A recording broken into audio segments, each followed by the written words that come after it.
Hi everyone, we are Nightmare Narratives and we are here to help you today. I know you will use this video to fall asleep before, so like the video and subscribe to the channel. Also, where are you from and what time are you watching? Now get comfortable and relax. The day began like any other, quiet, unremarkable, and mundane. Sebastian Carrington had recently moved into his new home, a modest but comfortable house nestled at the edge of a sleepy little town. For someone who thrived on solitude, it was perfect. The mornings were serene, with the faint sounds of chirping birds filtering through the windows, and the afternoons were filled with the soft rustling of trees swaying in the wind. It was the kind of peace he had been seeking after a series of unfortunate events in the city, events he'd rather not remember. His new life was meant to be a clean slate, but that particular day something changed. It began subtly, a fleeting sensation, a gnawing feeling that something was out of place. Standing in his living room, sipping his morning coffee, Sebastian glanced toward the far corner of the room. There, on the pale, painted wall, was something strange, a faint marking that hadn't been there before. At first, he thought it was just a shadow or perhaps a trick of the light. The sun was low in the sky, and the light filtering in through the blinds had a way of casting strange shapes on the walls. He brushed it off, telling himself he was just overanalyzing things. But as the hours passed, he couldn't shake the unease that had settled in the pit of his stomach. Later that evening, after a long day of unpacking and trying to make the house feel more like home, he found himself once again staring at that same spot on the wall. This time, though, it wasn't just a shadow. He walked closer, placing his fingers lightly on the surface. There was something there, a faint series of scratches, almost like letters, carved into the wall. His heart skipped a beat. Was this here before? He muttered to himself. He had inspected the house thoroughly before moving in. He would have noticed something like this, wouldn't he? Sebastian grabbed a flashlight from his toolbox and illuminated the markings. His heart raced as the faint scratches came into focus, forming what appeared to be the start of a word. But it was incomplete, too faded to make out. It didn't seem malicious at first glance, but there was something undeniably eerie about it. As he ran his fingers over the etched surface, a shiver ran down his spine. Someone had carved into his wall. But who? And more importantly, when? Determined to ignore the growing sense of dread, he returned to his routine, pushing the strange marking to the back of his mind. He reasoned that it must have been there before he moved in, and he simply hadn't noticed it during his initial walkthrough. Maybe the previous owners had kids, and this was their idea of fun. It wasn't uncommon for children to deface walls. Yet, as the night wore on and the quiet house settled into an even deeper silence, Sebastian's thoughts returned to the carving. Lying in bed, staring at the ceiling, he couldn't shake the image of those scratches from his mind. He considered inspecting the house for more markings, but exhaustion overtook him. Tomorrow, he decided. I'll deal with it tomorrow. But sleep didn't come easily that night. Every creak and groan of the old house seemed amplified in the darkness. The once comforting stillness now felt suffocating. It was as though the house itself was watching him, waiting for something. He tossed and turned, his mind racing with possibilities. What if it wasn't an old carving? What if someone had been in the house recently? He dismissed the thought as paranoia. After all, the house had been locked, and the neighborhood was as safe as they come. Still, his unease lingered, refusing to let him rest. The next morning, with a renewed sense of determination, Sebastian decided to take a closer look at the mysterious etching. He examined the entire wall, running his hands over every inch, searching for more clues. Then, in the farthest corner, partially obscured by an old armchair, he found another scratch, this one deeper and more defined than the first. It wasn't just a random mark, it was deliberate. Someone had taken the time to carve it. And this time, it wasn't just a faint line. It was the letter S. Sebastian felt a cold chill wash over him. This was no child's doodle. This was intentional. But why? And who had done it? His mind raced with questions. He thought about calling someone, maybe the police, but what would he say? That there were some strange scratches on his wall? They'd probably think he was crazy. And maybe he was overreacting. Maybe there was a simple explanation. But deep down, Sebastian knew there wasn't. Something was wrong, and the quiet peace of his new home was beginning to unravel. Sebastian couldn't shake the feeling that something was terribly wrong. The discovery of the second carving, a clear, deliberate S, left a growing sense of unease that lingered throughout the day. His once tranquil home now felt foreign, as though it harbored secrets beneath its surface, secrets that refused to stay hidden. He tried to busy himself with tasks around the house, unpacking boxes, arranging furniture, anything to distract from the gnawing feeling in the pit of his stomach. But no matter what he did, his thoughts kept drifting back to the wall, to the mysterious markings. The more he tried to ignore them, the more they seemed to demand his attention, whispering to him in the quiet spaces of his mind. By midday, Sebastian decided he couldn't let it go. He grabbed a chair, stood on it, and began inspecting the entire wall, inch by inch. His fingers brushed over every nook and cranny, his eyes scanning for any sign of additional markings. Nothing. Aside from the two carvings, the wall appeared untouched. But the discovery of that S had set something off inside him, a flicker of paranoia that had begun to grow into a full-blown fire. He found himself obsessing over every little detail in the house, scrutinizing everything with fresh eyes. The faint sound of the wind brushing against the windows, the creaks in the floorboards as the house settled, even the occasional rustling of leaves outside. They all seemed suddenly sinister, as if the house itself were alive and watching him. As the day wore on, Sebastian couldn't escape the growing tension. He tried to convince himself that he was imagining things, that there was a logical explanation for everything. But then something strange happened. That evening, while cleaning the hallway leading to his bedroom, Sebastian noticed something unusual, a small, glistening shard of glass near the baseboard. His first thought was that it had been there all along, perhaps left behind by the movers. But as he bent down to pick it up, he realized that it wasn't just an ordinary shard of glass. It looked like a tiny piece from a mirror. He stood up, confused, and inspected the hallway mirror. It seemed perfectly intact with no signs of damage. So where had the shard come from? A thought crossed his mind that made his skin crawl. Could there be more hidden messages carved into other parts of the house? What if these weren't isolated markings? He couldn't ignore it any longer. With a sense of growing dread, Sebastian started searching other parts of the house. His footsteps echoed through the empty halls as he moved from room to room, looking behind furniture, checking under rugs, even peering behind picture frames. The search was fruitless for the most part, until he reached the guest bedroom. The room had been largely untouched since he moved in. It was sparsely furnished with a single bed, a dresser, and an old, dusty wardrobe that had come with the house.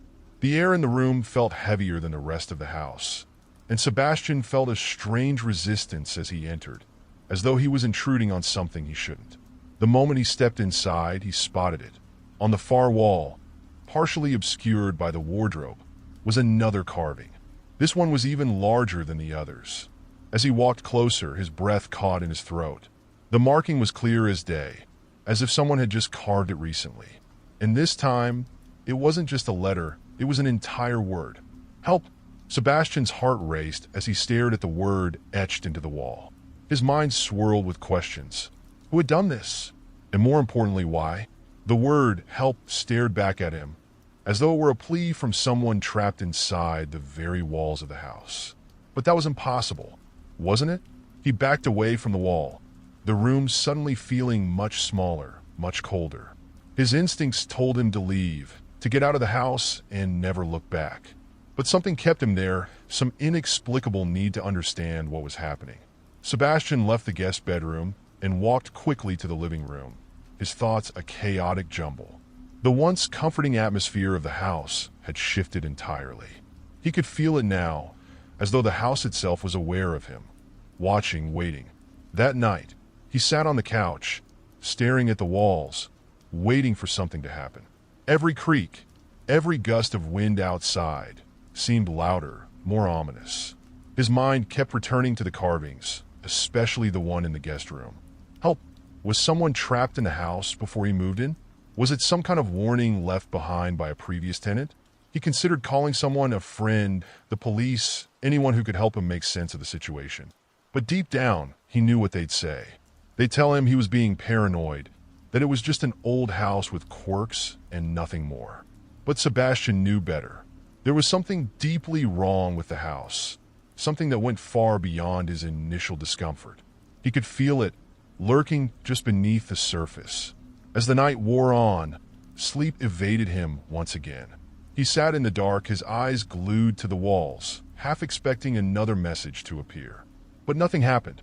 The hours ticked by in agonizing silence, the weight of the house pressing down on him. It wasn't until the early hours of the morning, just as the first light of dawn began to creep through the windows, that Sebastian noticed something else, something that made his blood run cold. The scratches on the wall in the living room, the ones he had discovered the day before, had changed. They were no longer faint and faded. They had grown deeper, more pronounced, as though someone had come in the night and etched them further. And now they spelled out a single, terrifying word. Soon. Sebastian stared at the word etched into the wall. Soon, his heart pounding in his chest. It felt like an unspoken threat, a promise of something looming just out of sight. A cold sweat broke out across his skin as he backed away from the wall, his mind racing. How had the markings grown deeper overnight? And who, or what was doing this?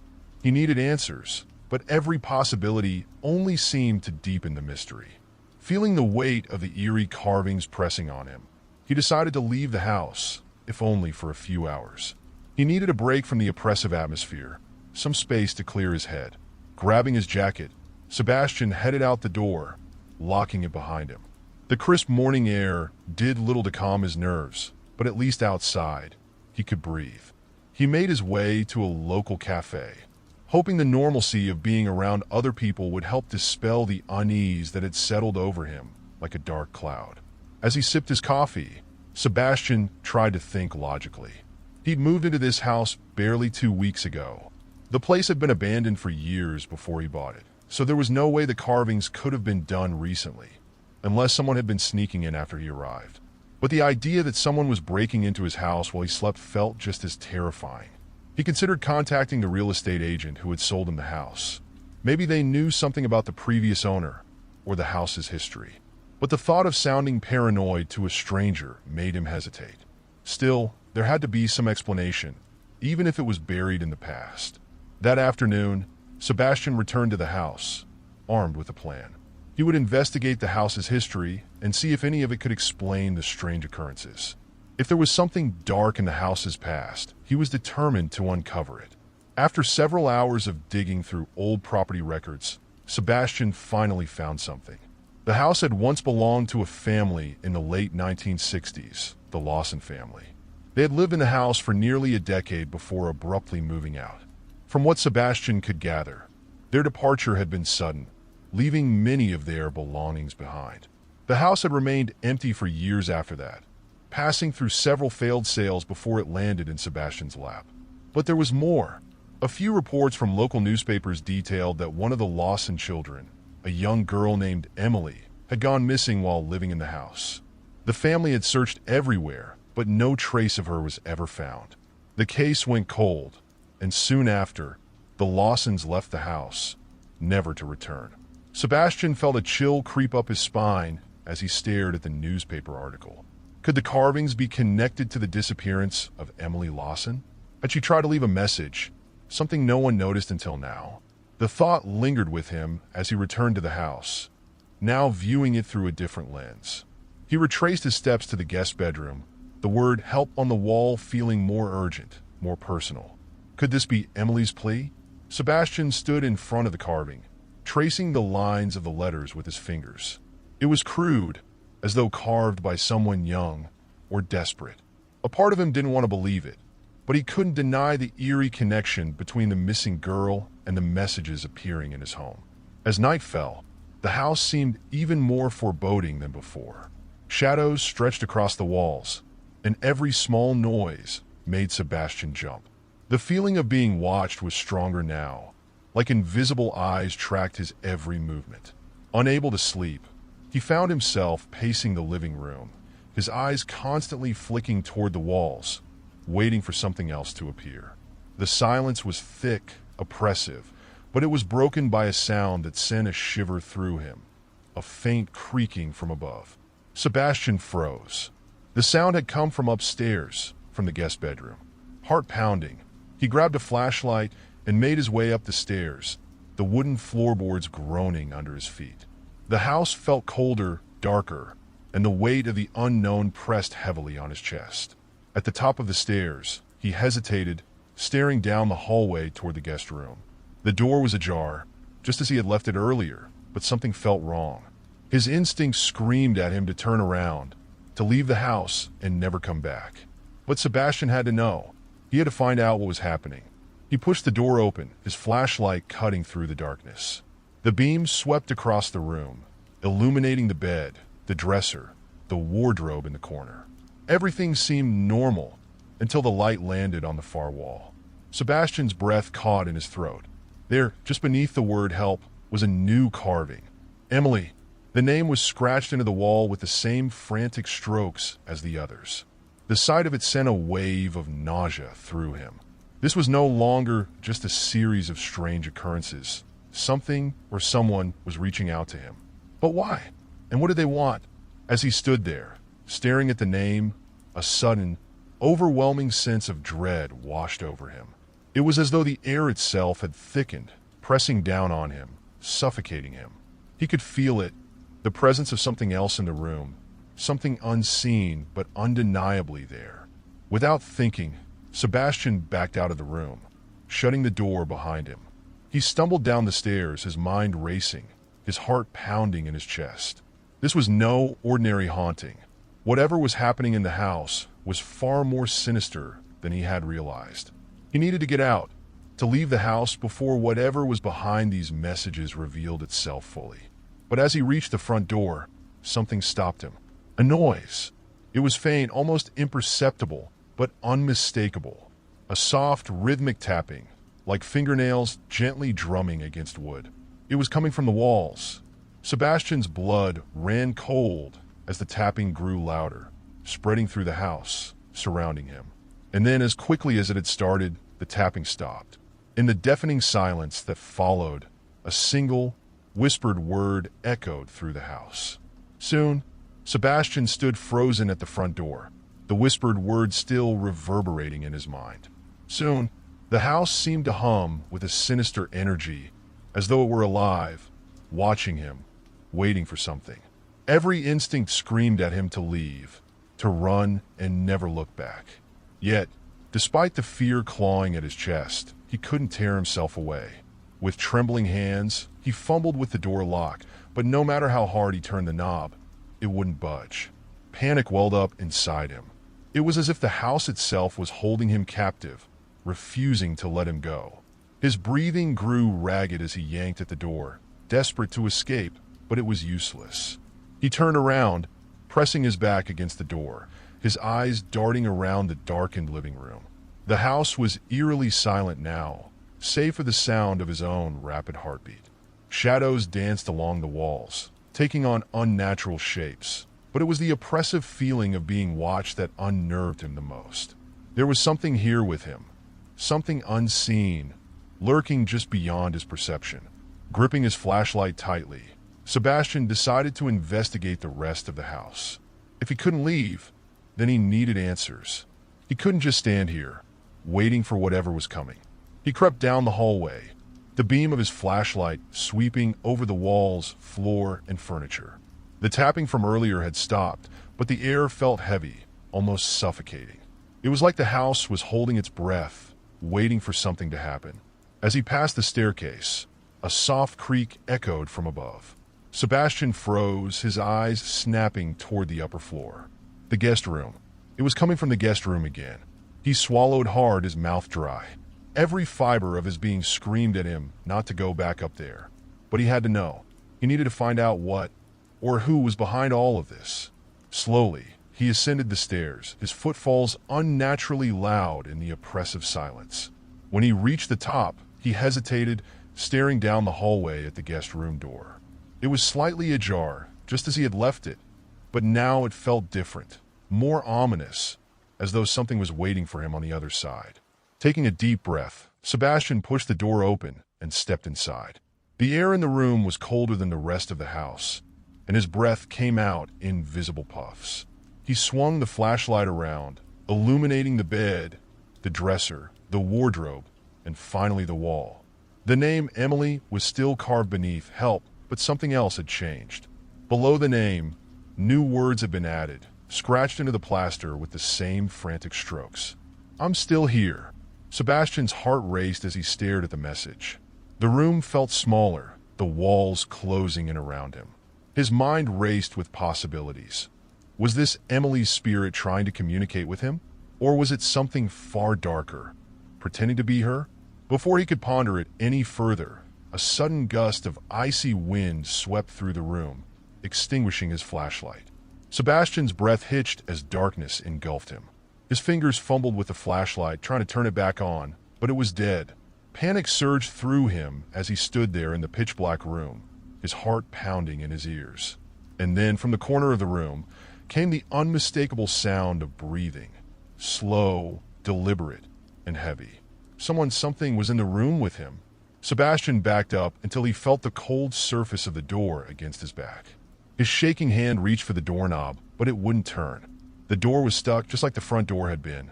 The breathing grew louder, closer, and with it came a sense of overwhelming dread. He could feel it, whatever it was, moving toward him in the darkness. His pulse thundered in his ears, and his chest tightened as he desperately clawed at the door, trying to wrench it open. Suddenly, a whisper cut through the air, soft and malevolent. "You can't leave." Sebastian's heart nearly stopped. He spun around, pressing his back against the door, his eyes wide in the darkness. The whisper had come from right next to him, as if someone or something was standing just inches away. Then, as quickly as it had come, the presence retreated. The oppressive air in the room seemed to lift, and with a creak, the door behind him swung open on its own. Sebastian didn't waste a second. He bolted out of the room, racing down the stairs 2 at a time. His only thought was to get as far away from that room as possible. But as he reached the bottom of the stairs, he skidded to a halt. The front door was wide open. It had been locked, stuck, impossible to open just moments ago. Now, it stood open as if beckoning him to leave. But something about the open door felt wrong. It was too easy, too sudden. A chill ran down his spine as he stared at the yawning blackness beyond the threshold. Was it a trap? Or was it his only chance to escape? His mind raced as he stood there, torn between fear and reason. The house was playing with him, toying with his mind, but he couldn't shake the feeling that if he stayed any longer, he would never leave. Taking a deep breath, Sebastian stepped toward the door. But just as he reached the threshold, something caught his eye. A faint glow emanating from the hallway mirror. Against his better judgment, he turned to look. His reflection stared back at him, pale and wide-eyed. But there was something else in the mirror. Standing behind him, just out of reach, was a shadowy figure. The figure was tall and thin, its features obscured by darkness. But its eyes, cold, piercing eyes, bored into him through the mirror. And then, without a sound, the figure raised its hand and pointed directly at Sebastian. A single word echoed in his mind, loud and clear. "Stay." Sebastian's blood ran cold. The figure vanished, leaving him alone once more. His mind screamed at him to leave, to run out the door and never look back. But his body refused to move. The house had him now. Sebastian stood paralyzed in front of the mirror, the shadowy figure's final command still echoing in his mind. "Stay." Every muscle in his body tensed as though gripped by an invisible force, leaving him unable to take even the smallest step forward. He glanced back at the front door, still wide open, beckoning him to freedom. But something about the house felt different now, as though it had claimed him, its unseen presence tightening its grip. His breath quickened, fogging the mirror in front of him. The reflection of the hallway behind him was still, lifeless, yet the weight of those cold, unseen eyes burned into his back. Was the figure still there, standing just beyond his reach? Or had it disappeared, retreating back into the dark recesses of the house? Sebastian needed to know. Slowly, almost against his will, he turned to face the hallway behind him. Empty. The oppressive silence settled once more, broken only by the faint creaking of the old floorboards under his weight. Yet the unease remained, heavier than before. He felt as though he were being watched from every angle, his every movement scrutinized by something ancient and malevolent. His eyes darted to the open door again, but doubt gnawed at him. The voice had said to stay, and while every logical part of him wanted to run, something deep inside whispered that leaving wasn't an option. Not yet. There was something the house wanted him to find, something it needed to reveal. Steeling himself, Sebastian made the decision to stay just a little longer. He would get to the bottom of this, find out who Emily was and what this strange presence was trying to tell him. But he would be cautious, and the moment things became too dangerous, he promised himself he would leave, no matter what. He stepped back from the mirror and began to explore the house again, this time with renewed focus. There had to be more clues, something that could explain the connection between the carvings on the wall and the voice that had been tormenting him. He headed to the dining room, the place where the strange tapping had first drawn him into this nightmare. The air grew colder as he entered the room, and once again, the smell of mildew and damp would fill his nose. It was as though the house was decaying from the inside out, despite its outwardly pristine appearance. His flashlight flickered as he swept it over the walls, the furniture, the dark corners where the shadows seemed to writhe. Nothing. But as he turned to leave, something caught his eye, a glimmer of light reflected in the corner of the room. It was faint, almost imperceptible, but it stood out against the dim surroundings. Slowly, cautiously, he approached the source of the reflection, his heartbeat quickening as he crouched down beside an old, battered cabinet tucked into the corner. At first glance, the cabinet seemed ordinary, though it was covered in dust and neglected. But when Sebastian shone his flashlight inside, he saw something wedged between the back panel and a loose board, a small, tattered photograph. His fingers trembled as he reached inside and carefully pulled it free. The edges were yellowed with age, and the image was faded, but it was unmistakable, a family portrait. He recognized the room in the background instantly. It was his own living room, unmistakable despite the sepia tone of the photograph. His pulse quickened as he scanned the faces in the image. His parents, smiling warmly, stood behind the sofa, and there he was, much younger, sitting cross-legged on the floor. But there was someone else in the photo, someone who didn't belong. A little girl stood next to him, no more than 6 or 7 years old. Her dress was simple and old-fashioned, and her expression was eerily blank, as though she didn't quite belong in the scene. Sebastian's breath hitched as he stared at her face, his mind racing. He had never seen this girl before. She wasn't part of his family. Yet there she was, standing beside him in the photo, as though she had always been there. He flipped the photo over, hoping for some clue, some explanation written on the back, but there was nothing, just the same faded yellow. Confusion and fear twisted in his stomach. Who was this girl? And how had she appeared in a photograph that had been in his family for years? Suddenly, a loud bang echoed from upstairs, jolting him from his thoughts. His heart leaped into his throat as he stood up, clutching the photograph tightly in his hand. The sound had come from the guest room. He didn't want to go back up there, but he knew he had to. Something was happening. Something connected to the strange photograph and the girl who wasn't supposed to exist.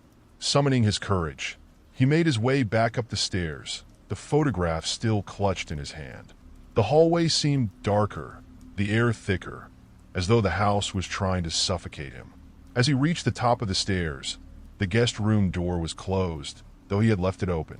With a deep breath, Sebastian pushed the door open. The room was dark, illuminated only by the weak beam of his flashlight. But something had changed. The carvings on the wall, Help and Emily, were gone, as though they had never been there. In their place was a single new message, carved deep into the plaster with jagged strokes. Find her? Sebastian's heart raced as he stared at the words, his mind spinning. Find her? Did it mean the girl in the photograph? Was she Emily? Or was there something, or someone else he was supposed to find? Before he could even begin to process what was happening, the room grew colder. so cold that his breath came out in thick white clouds. He could feel it again, the presence, the heavy, oppressive weight of something standing just behind him, watching him. He didn't turn around. Instead, he backed slowly out of the room, never taking his eyes off the message on the wall. The door creaked as it swung closed behind him, sealing the darkness inside. As he descended the stairs, his mind was consumed by questions. Who was the girl in the photograph? Was she Emily? Why had she appeared in a family photo from years ago? And what did the house want from him? The messages, the voice, the figure in the mirror, it all seemed to be leading him towards something. Something he wasn't sure he was ready to face. But there was no turning back now. Sebastian's thoughts spiraled as he descended the stairs, clutching the old photograph tightly in his hand. The image of the girl lingered in his mind like an unsolvable puzzle. How had she ended up in a portrait of his family, a girl he had never met or even seen before? Was she Emily, the same name etched into the walls, or was she someone else entirely? The house's messages were cryptic, taunting him with clues just out of reach. He made his way to the living room, his footsteps unnaturally loud against the eerie silence that had settled in. The once comforting atmosphere of his home felt hostile now, as if the very walls were closing in, eager to reveal more secrets. With a heavy sigh, he collapsed onto the sofa and laid the photograph flat on the coffee table in front of him. He needed to focus, to piece this mystery together before it swallowed him whole. But as he examined the photograph, something strange caught his attention. The girl's blank, emotionless stare seemed to follow him, no matter how he angled the picture. It wasn't a trick of the light. Her eyes seemed alive, as though she were watching him from within the still image. He shuddered and pulled his gaze away, but his hands trembled as he reached for his phone, needing some kind of rational explanation. He snapped a picture of the photograph and sent it to his mother with a brief message. "Mom, do you know who this girl is? She's in one of our old family photos." The message sent, and now all he could do was wait. As the seconds stretched into minutes, he felt the suffocating weight of the silence return, gnawing at his nerves. He half expected something to happen, another bang, another whisper from the shadows, but the house remained still. Then his phone buzzed. It was a response from his mother, but instead of the casual, comforting message he'd hoped for, her reply sent a chill down his spine. "What girl? There's no one else in that photo, Sebastian. It's just you and us." His pulse quickened, and a cold sweat broke out across his forehead. He stared at the message, then back at the photograph on the table. His mother's words echoed in his mind. There's no one else in the photo, but he could clearly see the girl standing right next to him in the picture. Suddenly, the air around him felt heavy again, as though the house itself had heard his mother's denial. He could almost feel it breathing, listening, waiting for his next move. A wave of nausea surged through him as he realized the truth. This wasn't just about some old family photo. The girl, whoever she was, didn't just exist in the photograph. She was a part of something much larger, something dark and unexplainable. With shaking hands, Sebastian picked up the photograph again, examining every detail. His mind raced, replaying the strange occurrences of the past few days. The carvings in the walls, the voice from the mirror, the cold presence in the house. And now this, a girl who wasn't supposed to exist, who only he could see. Find her. The words carved into the guest room wall rang in his ears again, louder and more insistent. The house wanted him to find her. But how? Where? What did she want from him? A sudden thought struck him. What if the answer was in the house itself? There were still rooms he hadn't explored fully, places he had avoided in his search for answers. Perhaps, buried deep within the decaying walls of this old house, there was something that could explain who she was and why she had chosen him. He stood, his body tense with a mixture of fear and determination. There was one place he hadn't checked thoroughly, the basement. He had avoided it since he moved back in, mostly out of a vague discomfort about the cold, damp space. But now something told him that the basement might hold the key to everything. The stairwell leading down was narrow and dark, the air growing cooler as he descended each step. His flashlight flickered, casting long, distorted shadows on the walls, making the space feel smaller, more suffocating. The old wooden stairs creaked beneath his weight, their groans echoing ominously in the silence. At the bottom, the basement spread out before him like a forgotten tomb. The concrete walls were lined with old shelves filled with dust-covered boxes, remnants of a past life. The smell of mildew was stronger here, mixed with the faint, metallic scent of something else, something unsettling. His eyes scanned the room, but nothing seemed out of place at first glance. Just the usual assortment of neglected items from a family home. Old tools, broken furniture, boxes of forgotten memories. But there was something wrong with the air down here. It felt thicker, heavier, as if he had stepped into a space that didn't belong to this world. He moved deeper into the basement, the flashlight beam cutting through the darkness. In the far corner, something caught his eye, an old wardrobe, tucked away and nearly forgotten. It was tall, imposing, its wood warped with age, and the sight of it filled him with an inexplicable sense of dread.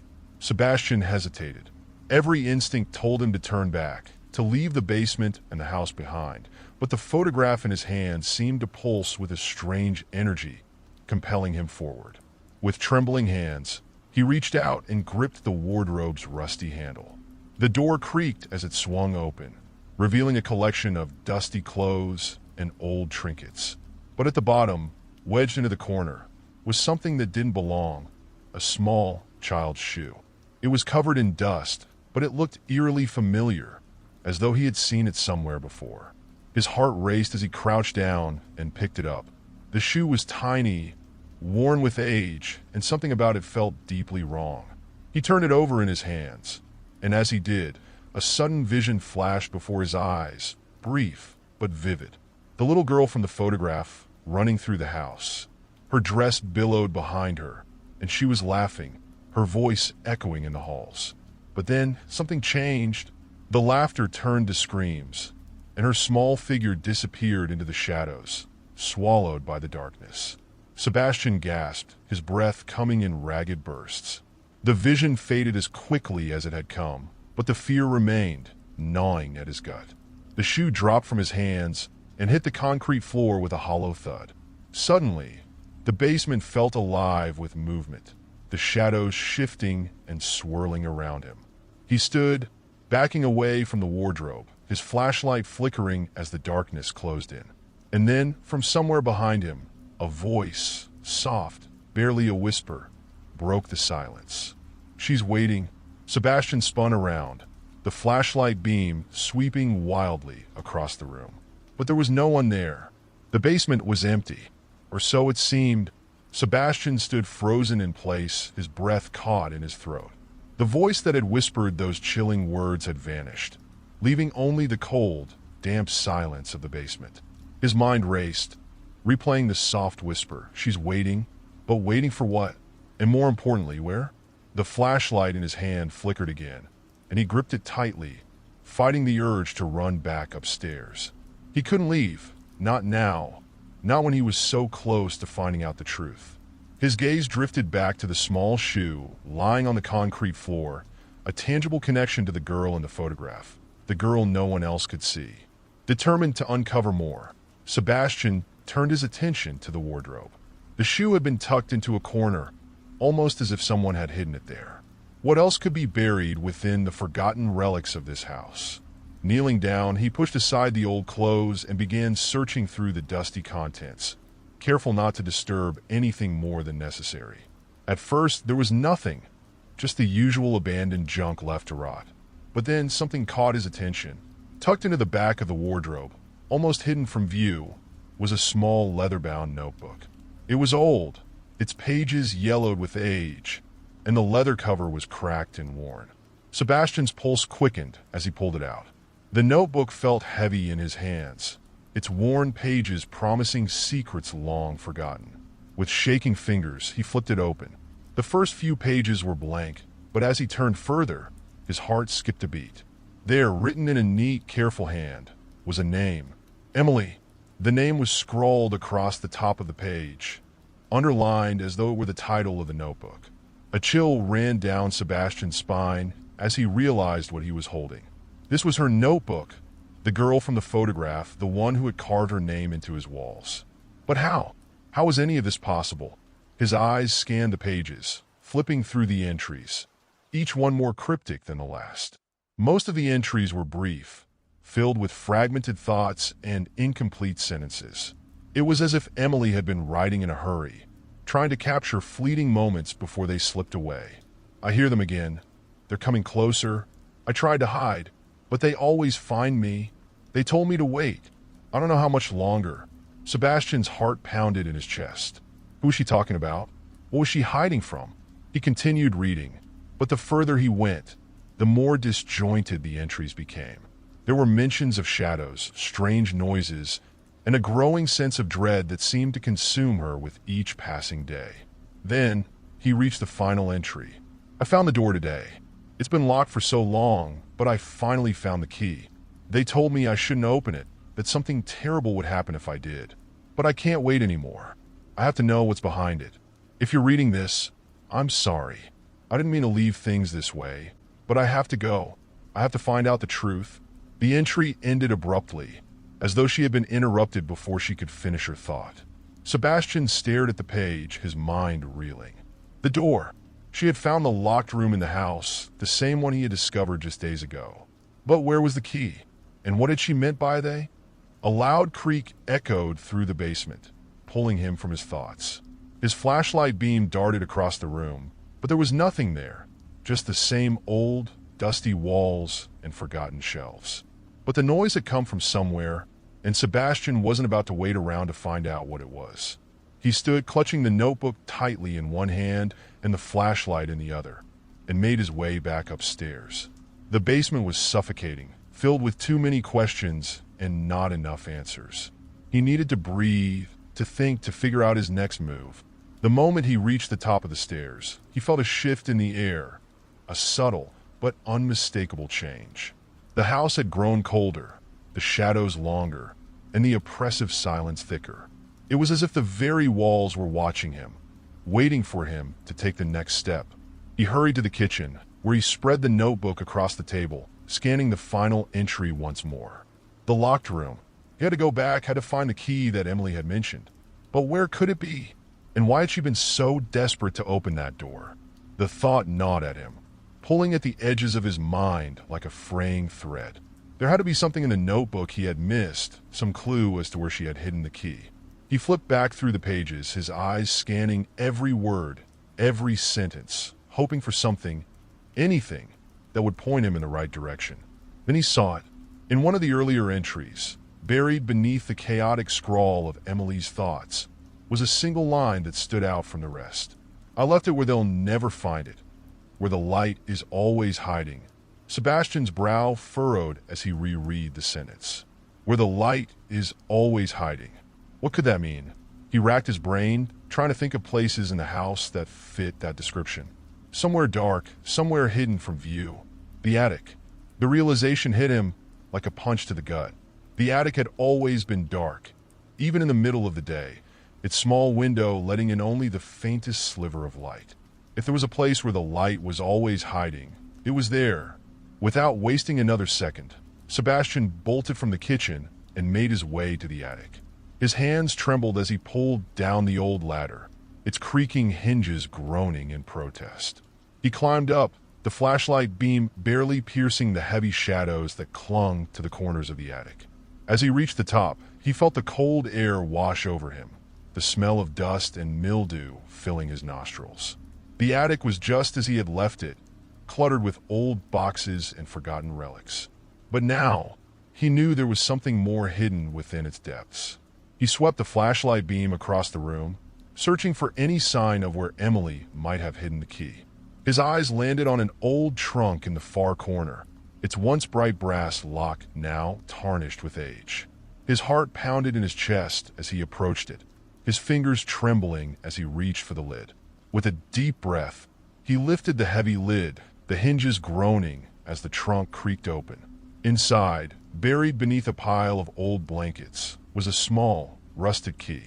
Sebastian held the small, rusted key in his trembling hand, its weight feeling heavier than it should. This was it, the key Emily had spoken of, the one that would open the locked room in his house. The questions that had haunted him for weeks now boiled down to this moment. Whatever was behind that door, whatever secrets it held, he was about to find out. The attic felt even colder now, the shadows pressing in around him as if the very air was thick with anticipation. Every creak and groan of the house seemed amplified, as though the building itself was alive, waiting for him to take the next step. Climbing down from the attic, Sebastian clutched the key tightly in his palm. His heart raced, the anxiety building with each step as he made his way down the hall toward the locked door. The house, normally silent except for the occasional sounds of settling wood, now seemed to hum with a low, almost imperceptible energy. It was as if the very walls knew what he was about to do. When he finally reached the door, he stopped and took a deep breath. The door had always seemed unassuming, like just another forgotten room in an old house. But now, standing before it with the key in hand, it felt different. There was a weight to it, a presence, as if whatever was behind that door had been waiting for him all this time. His hand shook as he inserted the key into the lock. It fit perfectly, despite the rust and age. With a quiet click, the lock turned, and the door creaked open. The air inside the room was thick and musty, untouched for years. The faint smell of mildew and something far more unsettling hit him as he pushed the door wide open. Sebastian hesitated for a moment before stepping inside, the beam of his flashlight cutting through the darkness. The room was small, almost claustrophobic, and it looked as though it hadn't been touched in decades. Dust covered every surface, from the old wooden dresser to the cracked mirror hanging on the far wall. An old, iron-framed bed sat in the corner, its once white sheets yellowed with age. Everything about the room felt frozen in time, untouched by the outside world. But it wasn't the dust or the decaying furniture that caught Sebastian's attention. It was the drawings. Covering the walls, floor to ceiling, were hundreds of charcoal sketches. Some were crude, childlike in their execution, while others were detailed, almost disturbingly so. All of them depicted the same thing. A young girl, her face always half hidden in shadow, standing in various places around the house. Sebastian's breath caught in his throat as he scanned the walls, his flashlight dancing over the haunting images. In some of the drawings, the girl stood at the foot of a bed, his bed. In others, she stood just outside a window or a doorway, always watching, always lurking. But then, his flashlight landed on a drawing that stopped him cold. It was a picture of the locked door, the very door he had just opened. In the drawing, the girl was standing on the other side of the door, her face pressed against the wood, as though waiting for someone to let her out. Sebastian's heart pounded in his chest as the realization hit him like a sledgehammer. This girl, this Emily, had been trapped in this room. But how? And for how long? His mind raced, trying to piece together the fragments of the mystery. Emily had found the key to this room, but something, or someone, had locked her inside. But why? The more he thought about it, the more impossible it seemed. And yet here he was, standing in the very room where it had all happened. Suddenly, a low creaking sound echoed through the room. Sebastian whipped around, his flashlight beam darting across the space. There was nothing there, just the same old furniture and the oppressive silence. But something felt wrong, terribly wrong. Then he heard it, a faint, whispering voice, so soft it was barely audible, seemed to rise from the very walls. "She's still here." Sebastian's blood ran cold. The voice was the same one he had heard in the basement, the one that had whispered to him in the dark. But this time it was closer, much closer. His flashlight flickered again, the beam growing weaker as if the batteries were dying. Panic surged through him as the room seemed to close in around him. He had to get out now. Without thinking, he turned and bolted for the door. But just as he reached it, something caught his eye. In the far corner of the room, partially hidden behind the bed, was a small, wooden chest.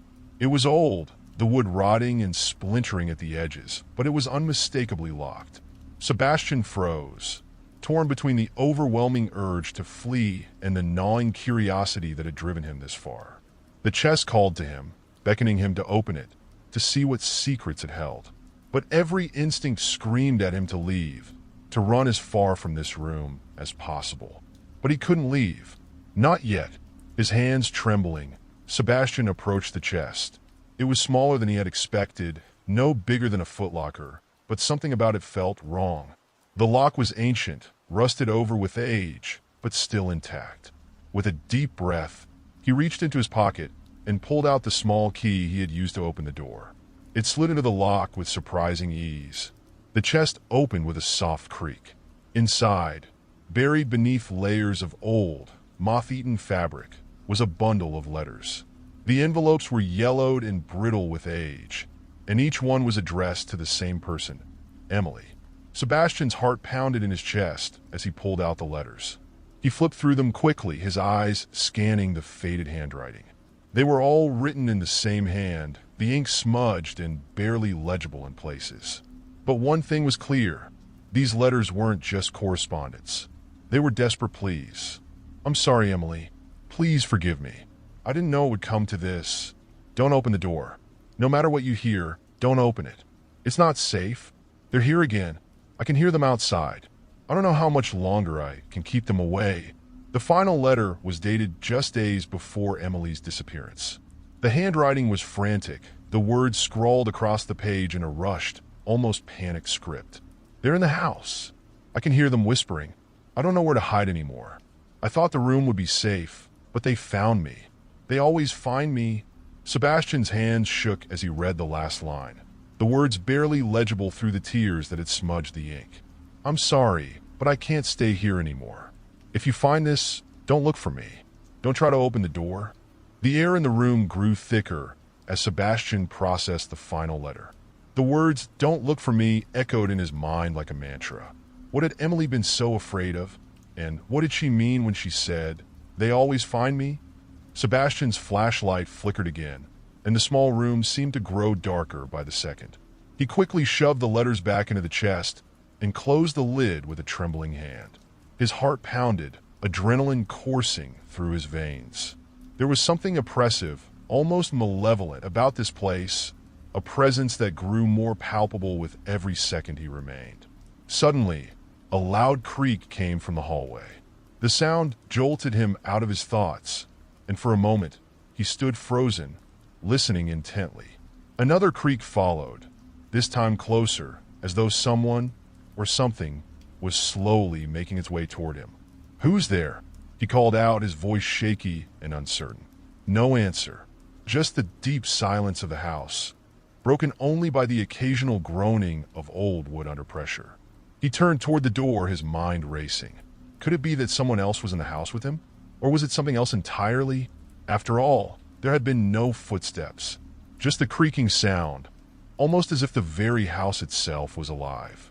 Taking slow, deliberate steps, Sebastian approached the doorway, his flashlight shaking in his hand.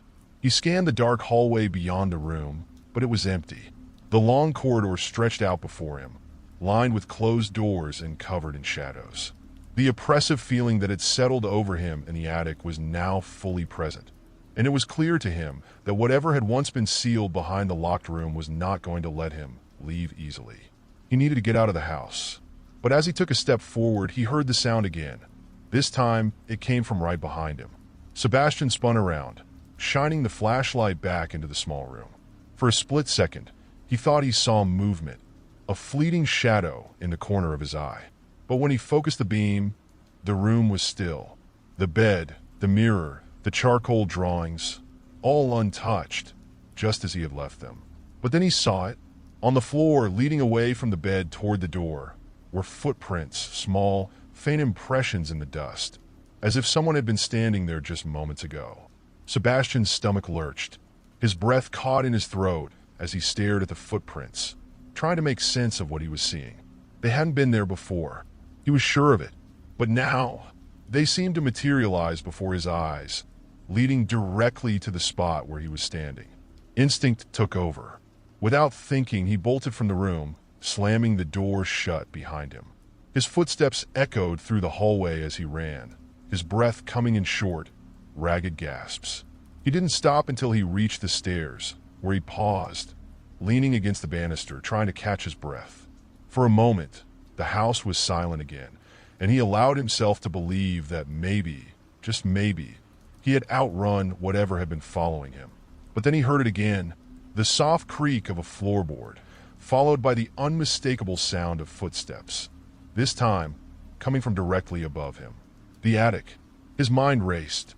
Could it be possible that the entity, or whatever presence had been haunting this house, was moving through the space above him? His flashlight flickered again, casting erratic beams of light that barely illuminated the hallway. "I need to get out of here," Sebastian whispered to himself. He took a step toward the front door, but stopped when he heard the footsteps again. This time they were coming down the stairs, slow, deliberate, as if whoever or whatever was descending wanted him to hear every step. Sebastian's heart pounded in his chest as he turned to face the staircase.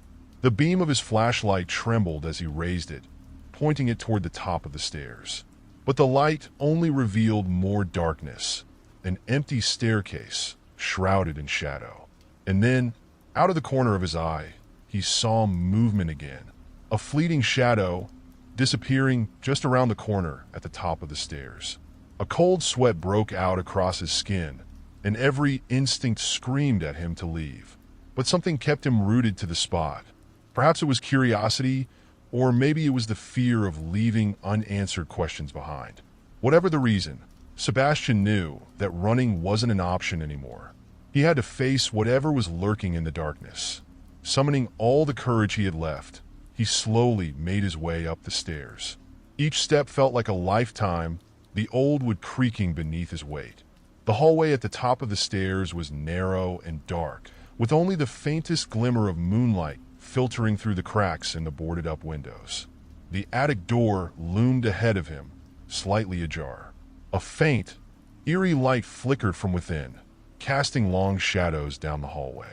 Sebastian could feel his pulse quickening as he approached the door, the cold air pressing in on him from all sides. Taking a deep breath, he reached for the door and pushed it open. Inside, the attic was bathed in an otherworldly glow. The faint light seemed to emanate from the walls themselves, casting everything in a ghostly, unnatural hue. But what caught Sebastian's attention was the figure standing in the center of the room. It was a girl, her long, dark hair hanging loosely over her face. She stood perfectly still, her back to him, staring at something on the floor in front of her. Sebastian's breath caught in his throat as he recognized her, Emily. The girl from the drawings, the girl from the letters. She turned slowly, her movements unnaturally slow, almost mechanical. As she faced him, Sebastian felt a wave of cold wash over him. Her eyes were dark, hollow, and empty, like two voids that seemed to swallow the light around her. "You shouldn't have come," she whispered, her voice barely audible over the pounding of Sebastian's heart. Sebastian took a step back, his mind racing. Was this really Emily? Was she a ghost? Or was this something far worse? Before he could react, Emily took a step toward him, her movements jerky and unnatural. Her eyes remained locked on his, and for the first time, Sebastian felt a deep, primal fear take hold of him. This wasn't a child. This was something else, something that had taken Emily's form. "You need to leave," she whispered again, her voice growing more urgent. "They're coming. They always come." Sebastian's legs felt like lead, but he forced himself to move. He turned and ran, his feet pounding against the floor as he fled the attic. The door slammed shut behind him with a deafening bang, and the house seemed to tremble in response. He didn't stop running until he reached the front door, where he fumbled with the lock, his hands shaking uncontrollably. Finally, the door swung open, and he stumbled out into the cold night air. The street was eerily silent, the world outside the house seemingly unaware of the horrors that lurked within. But as Sebastian stood on the front lawn, gasping for breath, he couldn't shake the feeling that the house wasn't done with him yet.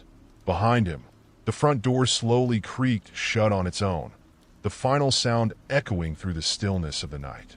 Sebastian stood on the lawn, the cool night air washing over him in a stark contrast to the oppressive weight of the house behind him. He felt as though he had escaped something ancient, something far older than the decaying wood and crumbling stone of the house itself. But the unsettling feeling of being watched hadn't left him.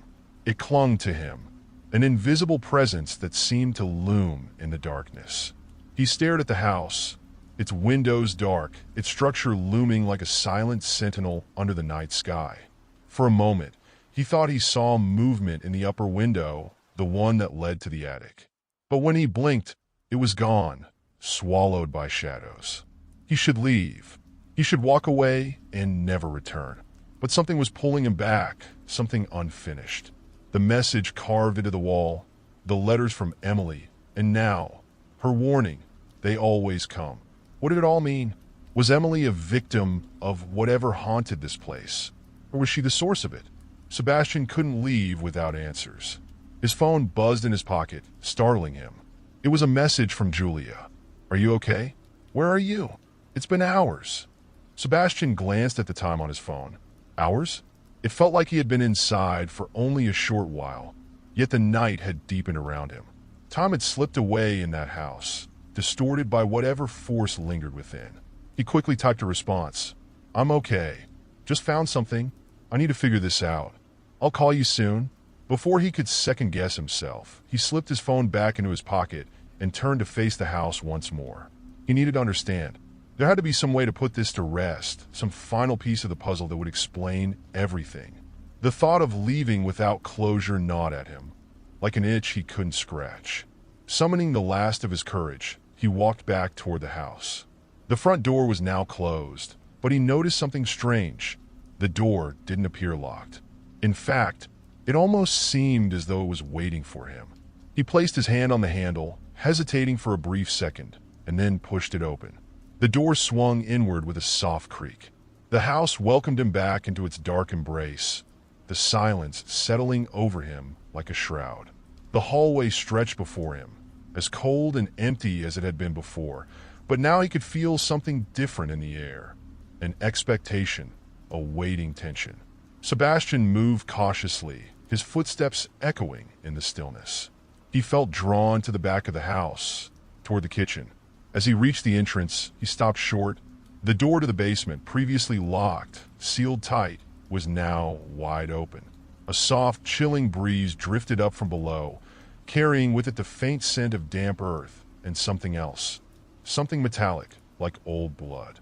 His stomach twisted with dread, but Sebastian knew that whatever answers he sought, they lay beyond that door. The staircase leading down was steep and narrow, disappearing into pitch-black darkness. His flashlight flickered as he shone it down the steps, the beam barely cutting through the shadows. He hesitated for a moment, his body screaming at him to turn back, to leave this place and never return. But then he remembered Emily's voice. They always come. He stepped onto the first stair, then the second. The old wood groaned under his weight, but he kept going, each step taking him deeper into the belly of the house. The air grew colder as he descended, and the oppressive sense of being watched intensified, pressing in on him from all sides. Finally, he reached the bottom. The basement was a large, open space, the ceiling low and the walls covered in thick, damp stone. Old furniture and forgotten belongings were scattered about, shrouded in dust and cobwebs. But something else caught his attention, a faint glow coming from the far corner of the room. As Sebastian moved closer, his heart pounded in his chest. There, in the corner, was a door, a small, weathered wooden door that seemed impossibly out of place. Its surface was covered in strange, faded symbols, barely visible in the dim light. The glow seemed to emanate from within, as though something on the other side was waiting to be unleashed. Sebastian's breath hitched as he reached out to touch the door. The wood felt cold under his fingertips, and the symbols seemed to pulse with a faint, unnatural energy. He felt a pull, an irresistible urge to open the door, to see what lay beyond. His hand trembled as he turned the handle. The door creaked open slowly, revealing a narrow passageway that led further into the darkness. The glow intensified, casting eerie shadows that danced along the walls. Sebastian hesitated, his instincts screaming at him to stop, to turn back before it was too late. But it was too late. As he stepped through the doorway, the temperature dropped sharply, and the glow seemed to flicker and pulse, as if alive. The passage led to another room, small, circular, with walls lined in the same strange symbols. But in the center of the room, there was something else, something that made Sebastian's blood run cold. A figure stood there, its back to him, just like before in the attic. But this time, it was no longer Emily. The figure was tall, its body shrouded in a long, flowing robe, its head covered by a hood. It stood unnaturally still, as though waiting for him to approach. But there was something wrong with it, something off. The air around it seemed to ripple, distorting the space, and the smell of rot filled the room. Sebastian's heart pounded in his chest as he took a step forward. He needed to know. He needed to see what was under the hood. But before he could move, the figure began to turn, slowly, deliberately. His flashlight flickered again, and in the brief flashes of light, Sebastian saw its face, or rather, the absence of one. The figure's hood fell back, revealing a smooth, featureless surface where a face should have been. No eyes, no mouth, no features at all, just an empty blank slate. Sebastian's breath caught in his throat, and he stumbled back, his mind reeling. What was this thing? How could it be real? The figure moved toward him, its steps slow but deliberate. The air grew colder with each step, and Sebastian felt a deep, primal fear seize him. He had to get out now. He turned and ran, bolting through the narrow passageway and up the stairs, his heart pounding in his ears. The figure's presence seemed to follow him, an unseen force pressing against him as he fled. When he finally burst through the front door, gasping for air, the cold night enveloped him once more. The house behind him stood silent, its secrets locked away once again. But Sebastian knew he had not escaped unscathed. The haunting truth of that room would follow him forever. If you like the story, don't forget to subscribe and like the video. Let's begin the next story. On an unremarkable Tuesday evening, Ryan settled into his familiar routine, the kind that had comforted him since childhood. The sun dipped below the horizon, casting long shadows across his small living room. He switched on his favorite horror podcast, its eerie tone mingling with the soft rustle of leaves outside. The faint glow of the lamp illuminated the walls adorned with framed pictures, a collection of memories that made him feel anchored in a world that often felt unstable. As the host's voice enveloped him, Ryan let his mind wander, considering his life and the mundane worries that occupied his thoughts. He was in his late 20s, working a job that barely paid the bills, with few friends outside of his online gaming community. He often craved excitement, the kind of thrill that movies and podcasts promised, yet never delivered in real life. Lost in thought, he barely noticed the ringing of his phone until it pierced through the atmospheric storytelling. Glancing at the screen, he frowned at the unknown number flashing before him. It wasn't unusual to receive spam calls, but something about the number caught his attention. It was an area code he recognized, one from his childhood hometown, a place he hadn't returned to in years. "Hello," Ryan answered, a hint of hesitation in his voice. Silence followed, thick and heavy. Just as he was about to hang up, he heard a soft crackling sound, like static over a radio. Then, a voice broke through the noise, low and distorted, as if it were coming from the depths of a forgotten well. Ryan, his heart dropped.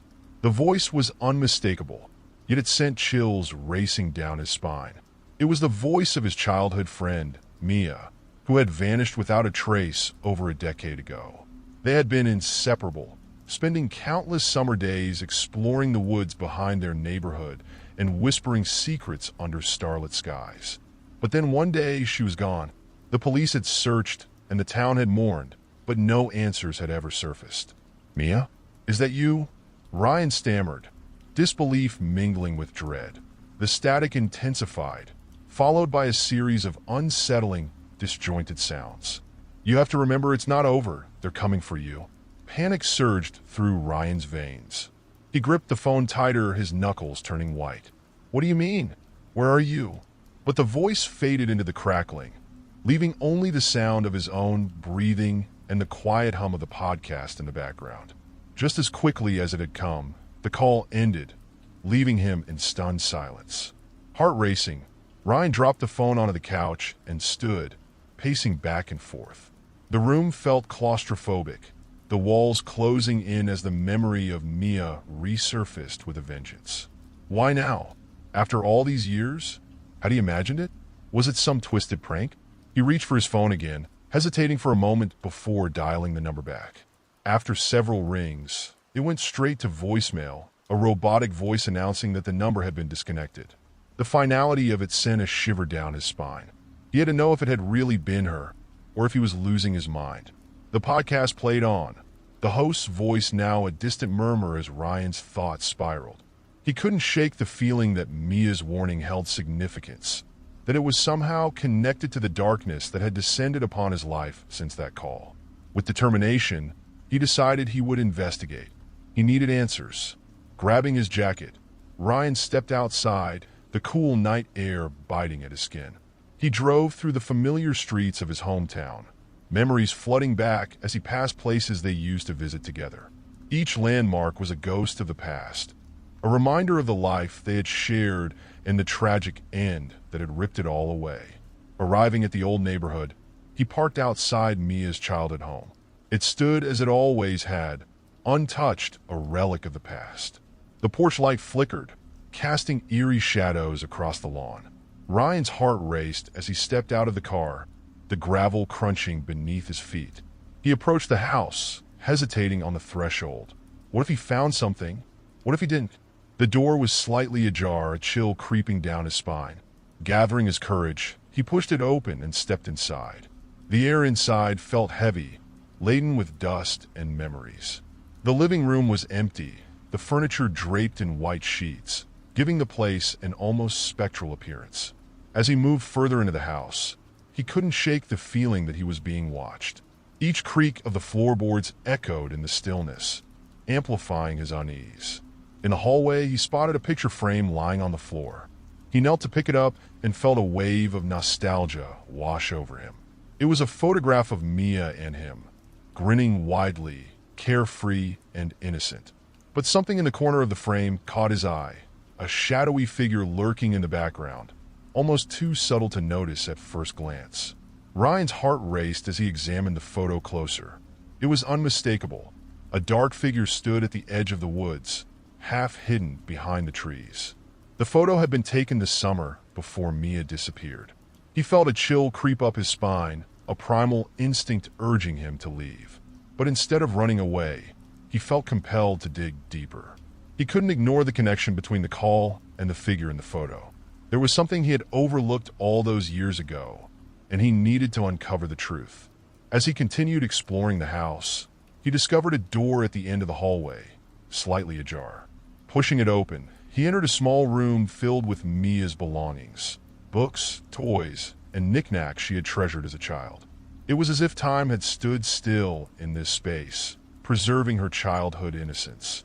Among the clutter, a dusty diary caught his attention. He picked it up and flipped through the pages, each filled with Mia's handwriting. The entries were filled with stories of their adventures and dreams. But as he reached the last few pages, a dark tone began to emerge. Mia wrote about feeling watched, about hearing whispers at night, and seeing shadows in the woods that made her uneasy. Ryan's breath quickened as he read her words. They're always there, lurking in the trees. I can feel them watching. I don't know who they are, but they know me. Tears stung his eyes. This wasn't just a childhood fear. It was a warning. Had Mia been aware of something sinister, something that had ultimately led to her disappearance? And what had that voice meant by saying, "They're coming for you"? Suddenly, a loud crash echoed from the back of the house, jolting him from his thoughts. Heart pounding, Ryan dropped the diary and rushed toward the sound. The noise had come from the kitchen. As he reached the doorway, he froze. The kitchen was dark, and a figure stood at the window, peering out into the night. The moonlight cast a ghostly glow around the silhouette, and for a split second, Ryan's heart leapt with hope that it might be Mia. "Ryan," the figure said, turning slowly. It was not Mia, but a stranger, a man with wild, tangled hair and eyes that gleamed with an unsettling intensity. "Who are you?" Ryan demanded, stepping back. The man's lips curled into a strange, unsettling smile. "You shouldn't have come back. They're waiting." Before Ryan could react, The man lunged toward him, and instinct kicked in. He turned and ran, adrenaline fueling his escape. He dashed through the living room, heart racing as he flung open the front door and bolted outside. Ryan sprinted to his car, fumbling for his keys as he glanced over his shoulder. The man had followed him out, standing in the doorway, watching him with that eerie smile. Ryan jumped into his car and slammed the door, his hands trembling as he fished for the ignition. With a roar, the engine came to life, and he sped away from the house, the memory of Mia and the chilling encounter flashing through his mind. He didn't know what was happening, but one thing was clear. The past was not finished with him yet. As he drove, the voice of his childhood friend echoed in his mind. You have to remember, it's not over. The night air rushed past Ryan as he sped through the quiet streets of his hometown. The echo of tires on asphalt a stark contrast to the chaos churning in his mind. Every landmark blurred past him, memories flickering like images from a broken film reel. The old diner where he and Mia used to hang out, the park where they shared ice cream, and the library where they would spend hours lost in stories. All of it felt so distant, overshadowed by the horror that had just unfolded. His heart raced, not just from fear, but from the weight of unanswered questions. Who was the man in Mia's house? What had he meant when he said, "They're waiting"? Ryan's hands gripped the steering wheel, knuckles white as he fought the urge to look back, as if glancing in the rearview mirror would summon the figure again. As he turned onto the main road, the familiar surroundings of his childhood faded into the rearview mirror, replaced by the looming darkness of the woods that bordered the town. The trees stood like sentinels, watching and waiting, their branches swaying in the wind like fingers beckoning him closer. Ryan shivered, recalling Mia's diary entries about the shadows that danced in those woods, shadows that might hold the key to her disappearance. A sudden determination coursed through him. He couldn't ignore the connection any longer. He needed answers, and the only place to find them was in those woods. He couldn't shake the feeling that whatever had happened to Mia was intertwined with the place they had loved so dearly. Taking a deep breath, Ryan turned the car toward the old trail that led into the forest. It had been years since he last walked those paths, but he remembered them well, every twist and turn, every hidden nook where they had played. As he parked the car and stepped out, the cool air enveloped him, carrying with it the scent of damp earth and pine. The moon hung high in the sky, illuminating the path ahead. As he ventured deeper into the woods, the familiar sounds of nature, the rustling leaves, distant calls of night creatures, filled the air, yet a sense of unease crept over him. The trees stood taller and closer together, their shadows merging to create a shroud of darkness. He reached the spot where he and Mia used to sit, a small clearing with a fallen log that served as their makeshift bench. But now, it felt different, oppressive, like the woods were holding their breath, waiting for something to happen. Ryan took a seat on the log, heart racing as he tried to collect his thoughts. Reaching into his pocket, he pulled out the diary he had found in Mia's room. He opened it again, scanning through the pages until he reached the entries detailing her fears about the woods. Each word felt like a breadcrumb, leading him deeper into the mystery, pushing him to uncover what had been buried for so long. Something is wrong in these woods, one entry read. I can hear them at night, whispering secrets and calling my name. I don't know who they are, but I think they want something from me. Ryan's mind raced with possibilities. What could Mia have known? Why hadn't he paid attention to her fears back then? The memories flooded back, each one tinged with guilt. He remembered how they had laughed off her concerns, how they had dismissed the idea that anything sinister lurked in their beloved woods. He was startled from his thoughts by the sound of a branch snapping nearby. His heart raced as he looked up, scanning the darkness around him. The trees stood silent, but a prickling sensation crept up his spine. He wasn't alone. Who's there? He called out, trying to sound braver than he felt. Silence hung in the air, thick and oppressive. He strained to hear any sound, a rustle, a breath, anything, but the forest remained eerily quiet. Just as he was about to convince himself it was nothing, a shadow flitted between the trees. Ryan stood abruptly, adrenaline coursing through him as he instinctively reached for his phone. The screen illuminated his face, casting an eerie glow around him. He turned on the flashlight, scanning the perimeter of the clearing. His pulse quickened as he saw something glimmering on the ground, a small metallic object partially buried in the dirt. With cautious steps, he approached the glimmering item. Kneeling down, he brushed away the dirt to reveal a silver locket, intricately designed with delicate engravings. As he opened it, his breath caught in his throat. Inside was a picture of Mia, a child's face beaming with joy. But next to her was a shadowy figure, a silhouette that seemed to loom over her, indistinct yet menacing. "Ryan," a soft voice whispered, barely audible. He froze, the sound sending chills down his spine. The voice was unmistakably Mia's. "Mia," he whispered, heart pounding. "Help me." The voice trailed off, fading into the night. The locket slipped from his fingers, falling to the ground with a soft thud. The whisper lingered in the air, intertwining with the rustling leaves, and Ryan felt a compulsion to follow it, to uncover where it was leading him. He didn't know if it was a memory, a figment of his imagination, or something more sinister, but he couldn't turn back now. With the flashlight in hand, he pressed deeper into the woods, the shadows closing in around him. Each step felt heavier, laden with the weight of the past. The path twisted and turned, leading him deeper into the heart of the forest, where the trees loomed like ancient guardians. He recalled Mia's stories about a hidden glade deep in the woods, a place where they used to share secrets and dreams. Had she ever mentioned anything about it in her diary? He needed to find it. Maybe it held the key to everything, the answers he sought, the closure he desperately needed. As he wandered, he felt an increasing sense of urgency, as if something was drawing him in.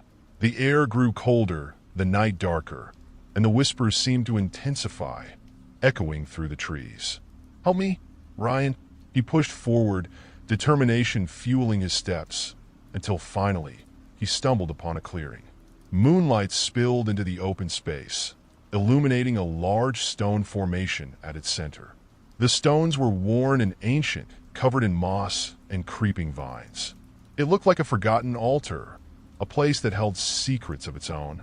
Ryan approached cautiously, feeling an inexplicable pull towards the stones. He ran his fingers along the surface, tracing the intricate carvings that spiraled around them. They seemed to tell a story, one long forgotten, etched into the very heart of the forest. Suddenly, the whispers grew louder, swirling around him like a tempest. He could hear Mia's voice more clearly now, intertwined with other voices that seemed to rise from the earth itself. "Help me? Find me? You have to remember." He closed his eyes, allowing the voices to wash over him, urging him to listen, to understand. The weight of the past pressed down on him, and in that moment, he realized he could no longer run. The truth was waiting, just beyond his reach, and he had to confront it. With renewed resolve, Ryan opened his eyes and scanned the clearing. What he had stumbled upon felt significant, almost sacred. He needed to delve deeper into this mystery, to unearth the truth that had haunted him for years. The locket, the whispers, the man he encountered in Mia's house. All of it was part of a larger puzzle. "Whatever it takes," he whispered to himself. "I will find you, Mia." As he stood there, surrounded by the whispers of the forest, Ryan knew he was only at the beginning of a journey that would lead him into the depths of fear and revelation. The night was far from over, and the echoes of the past were just beginning to unravel. Ryan's heart thudded in his chest as he stood in the clearing, surrounded by the whispering shadows of the ancient stones. The air crackled with an electric tension, and he felt as though the forest was alive, breathing, watching. The light of the moon filtered through the trees, casting eerie patterns on the ground that danced like spirits. He took a moment to steady himself, aware that he was crossing a threshold into something he couldn't fully comprehend. "Why did you bring me here?" he muttered, almost pleading with the night. But the only response was the rustling of leaves, the night creatures chattering in the distance, and the pulse of his own heartbeat echoing in his ears. He glanced at the locket still resting on the ground, half buried in the dirt. With trembling hands, he picked it up again, this time feeling the weight of it, the cold metal almost burning against his skin. The photo inside seemed to shimmer in the moonlight, as if it was alive. His gaze shifted back to the clearing and the stones, a sense of urgency gnawing at him. He felt drawn to the larger stone at the center of the formation. It was different from the others, larger, more imposing, almost like it was waiting for him. He stepped closer, squinting at the carvings. They were intricate and detailed, depicting figures that seemed to swirl into one another, their expressions a mix of joy and anguish. In the center, he noticed a symbol that looked familiar, almost like a family crest he had seen in the old photographs of his family. "What is this place?" he whispered, searching for answers in the carvings. It felt like a door to a hidden history, one that had been buried and forgotten. As he traced the lines with his fingers, he felt a surge of energy, as if the stone was awakening, responding to his touch. Suddenly, a chilling wind swept through the clearing, snuffing out the warmth he had felt. It swept around him like a ghostly embrace, and with it came a cacophony of voices. Help us remember, they echoed from every direction, swelling and fading like a tide, drowning him in sound. "Stop," he shouted, overwhelmed. "Just tell me what I need to know." His voice pierced the night, demanding answers. But instead of quiet, the whispers grew louder, swirling around him, filling his mind with images of the past. Faces he didn't recognize, shadows of people lost in time, their eyes wide with fear. Then he heard it again, a soft, familiar voice. "Ryan, find me. It was Mia." Panic surged through him, a sense of desperation mingling with the dread that had taken hold of him since the moment he found the phone call. He had to focus. He could not let fear control him. With a deep breath, Ryan scanned the clearing, searching for anything that could guide him further. That's when he noticed something, a small, half-buried object near the base of the central stone. It looked like a box, aged and covered in dirt and moss. Kneeling down, he uncovered the object, brushing away the grime to reveal a wooden box, intricately carved but warped by time. Its latch was rusted, and as he pried it open, a musty smell wafted up, mingled with the scent of damp earth. Inside lay a collection of items, a few photographs, a small key, and what appeared to be a diary. He lifted the diary first, its pages yellowed with age. It was filled with handwritten notes, but the writing was shaky and erratic, as though the author had been in a panic. The entries were dated from years ago, some even before Mia was born. "They watch us in the night. I can hear them whispering. They want to take me, but I won't let them. I've hidden the key in the hollow of the old oak. I'll find a way to protect myself. I have to warn the others." Ryan's breath caught in his throat as he read.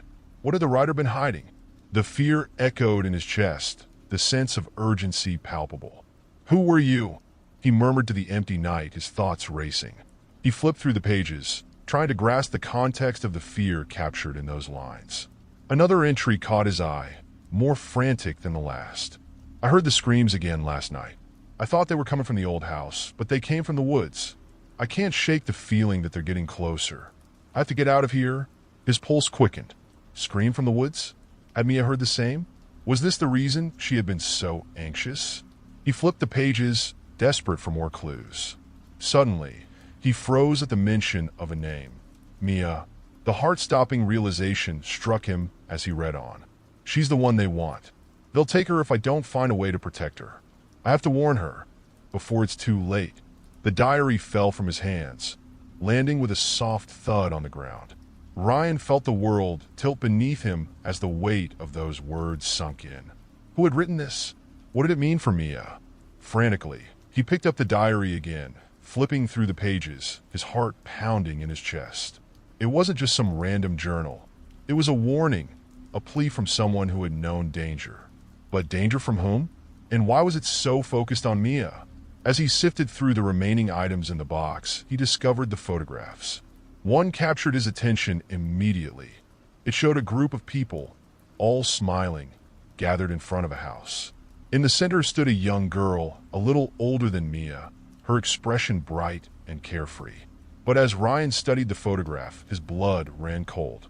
The house in the background looked strikingly familiar, the very house where Mia had been found. Why? How is this connected? He stammered, feeling as if he was losing his grip on reality. The faces in the picture were those of a family, but Ryan didn't recognize any of them. Had they lived in that house long ago? Were they somehow linked to the chilling events that had transpired? He needed answers. With the diary in hand, Ryan rose from the ground, glancing around the clearing. He could no longer shake the feeling that he was being watched. The trees seemed to shift, shadows elongating and twisting in the moonlight. The whispers intensified, swirling around him, urging him to act. As he turned to leave, a chill swept through the clearing, freezing him in place. From behind him, he heard a soft, rustling sound, a sound that sent a bolt of ice down his spine. He slowly turned, the flashlight trembling in his grip, illuminating the darkness ahead. In the shadows stood a figure, barely visible, yet unmistakably there. It was tall and slender, its features obscured by darkness. Ryan's heart raced as he felt the weight of its gaze upon him, piercing through the veil of night. "Who are you?" he demanded, voice shaking. "What do you want?" The figure remained silent, unmoving, as if waiting for him to make the next move. Ryan's instinct screamed at him to run, but he couldn't. He had to know. "Are you connected to Mia?" He pressed, hoping for any sign of recognition or response. But the figure simply stood there, an enigma wrapped in shadows, leaving Ryan to grapple with the suffocating uncertainty that enveloped him. With a surge of courage, he took a step forward, raising the flashlight to illuminate the figure's face.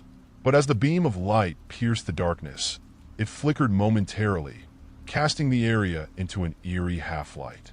In that moment, the figure seemed to dissipate, as if it had never been there at all.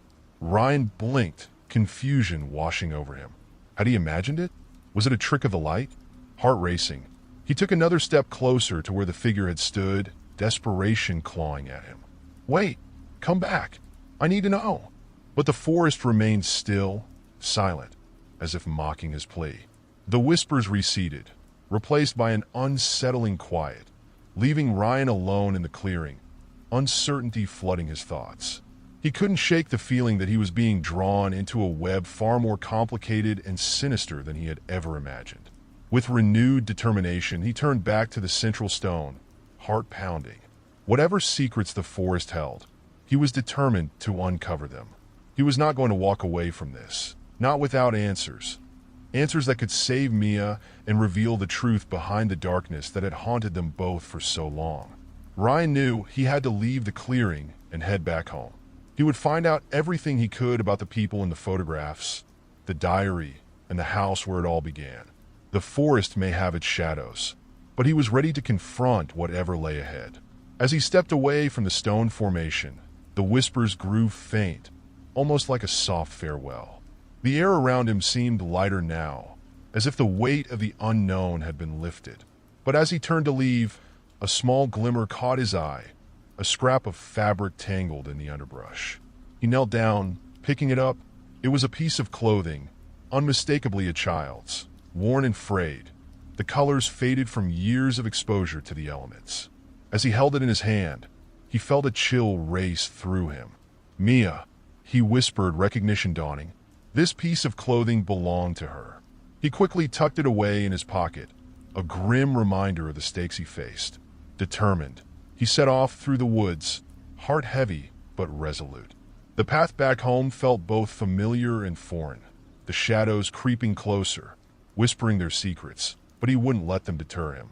The sun would rise soon, and with it, Ryan would gather the pieces of the puzzle.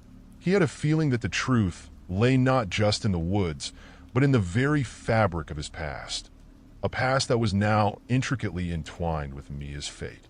The journey was far from over, but he was ready to confront whatever awaited him on the other side of dawn. Ryan emerged from the dense forest just as the first light of dawn began to creep over the horizon, painting the sky in hues of orange and pink. The shadows of the trees receded, revealing the familiar outline of his home, but everything felt different now. He was no longer just a boy in a quiet neighborhood. He was a seeker of truths, standing on the precipice of a revelation that could unravel everything he thought he knew about his life and the world around him.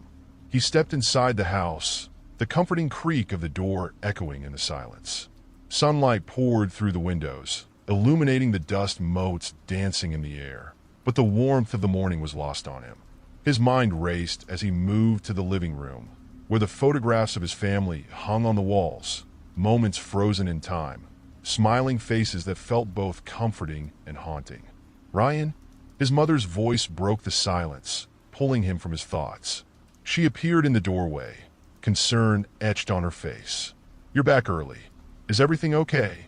He hesitated, unsure of how to convey the night's events, the weight of the discoveries pressing heavily on his chest. I found something in the woods," he finally said, searching for the right words.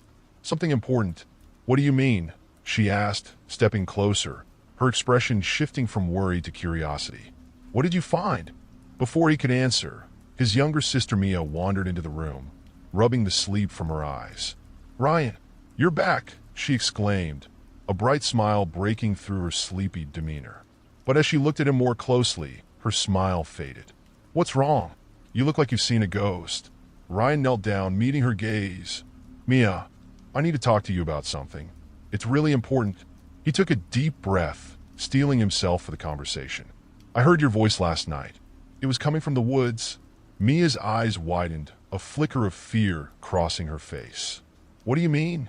"I wasn't in the woods." "No, but I think you were connected to something there," he continued, trying to keep his tone steady. "I found a diary. It had your name in it. Someone was trying to warn you, to protect you." "Warn me?" she echoed, confusion clouding her features. "About what?"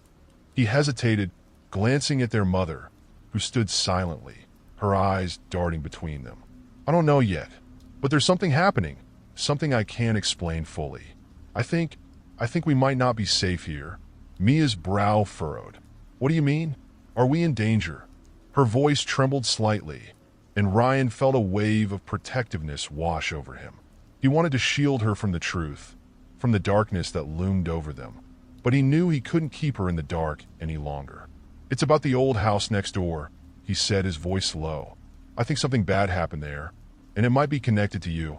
Their mother stepped forward, her face pale. "The old house?" "Ryan, you know those stories are just rumors. Nothing ever happened there." "Mom, I think it's more than that," Ryan insisted, feeling the urgency building inside him. "I found clues in the woods that point to something real. We need to investigate further. I'm not going to let anything happen to Mia." "Investigate?" Mia echoed, her voice rising with anxiety. "What do you mean? I don't want to go anywhere near that place. It gives me the creeps." Ryan took a moment to gather his thoughts. "I know it's scary, but we can't ignore this. If there's a chance someone is trying to reach you, or if there's a real threat, we need to find out. I need you to trust me." Mia stared at him, her gaze unwavering, and Ryan could see the flicker of fear mixed with trust. After a tense moment, she nodded slowly, her determination returning. "Okay, but you have to promise we'll be careful." "Of course," he replied, relief flooding through him. He turned to their mother, who looked conflicted. "Mom, we have to figure this out together. Whatever it is, we can face it as a family." Their mother sighed, glancing out the window as if searching for answers in the sun-drenched world beyond. "All right," she said finally, her voice steadying. "But we'll approach this cautiously. No recklessness, okay?" Ryan nodded, feeling a sense of unity that he hadn't anticipated. "Thank you, Mom." As the morning progressed, the three of them gathered around the kitchen table, the atmosphere charged with tension and anticipation. Ryan spread the photographs from the diary across the table, each face staring back at him, and began to piece together a timeline of events. "There's something about these people," he said, tapping a photograph of a smiling girl, the same one he had seen in the diary. "They lived in the old house, and I think they knew about the dangers in the woods." "What do you mean?"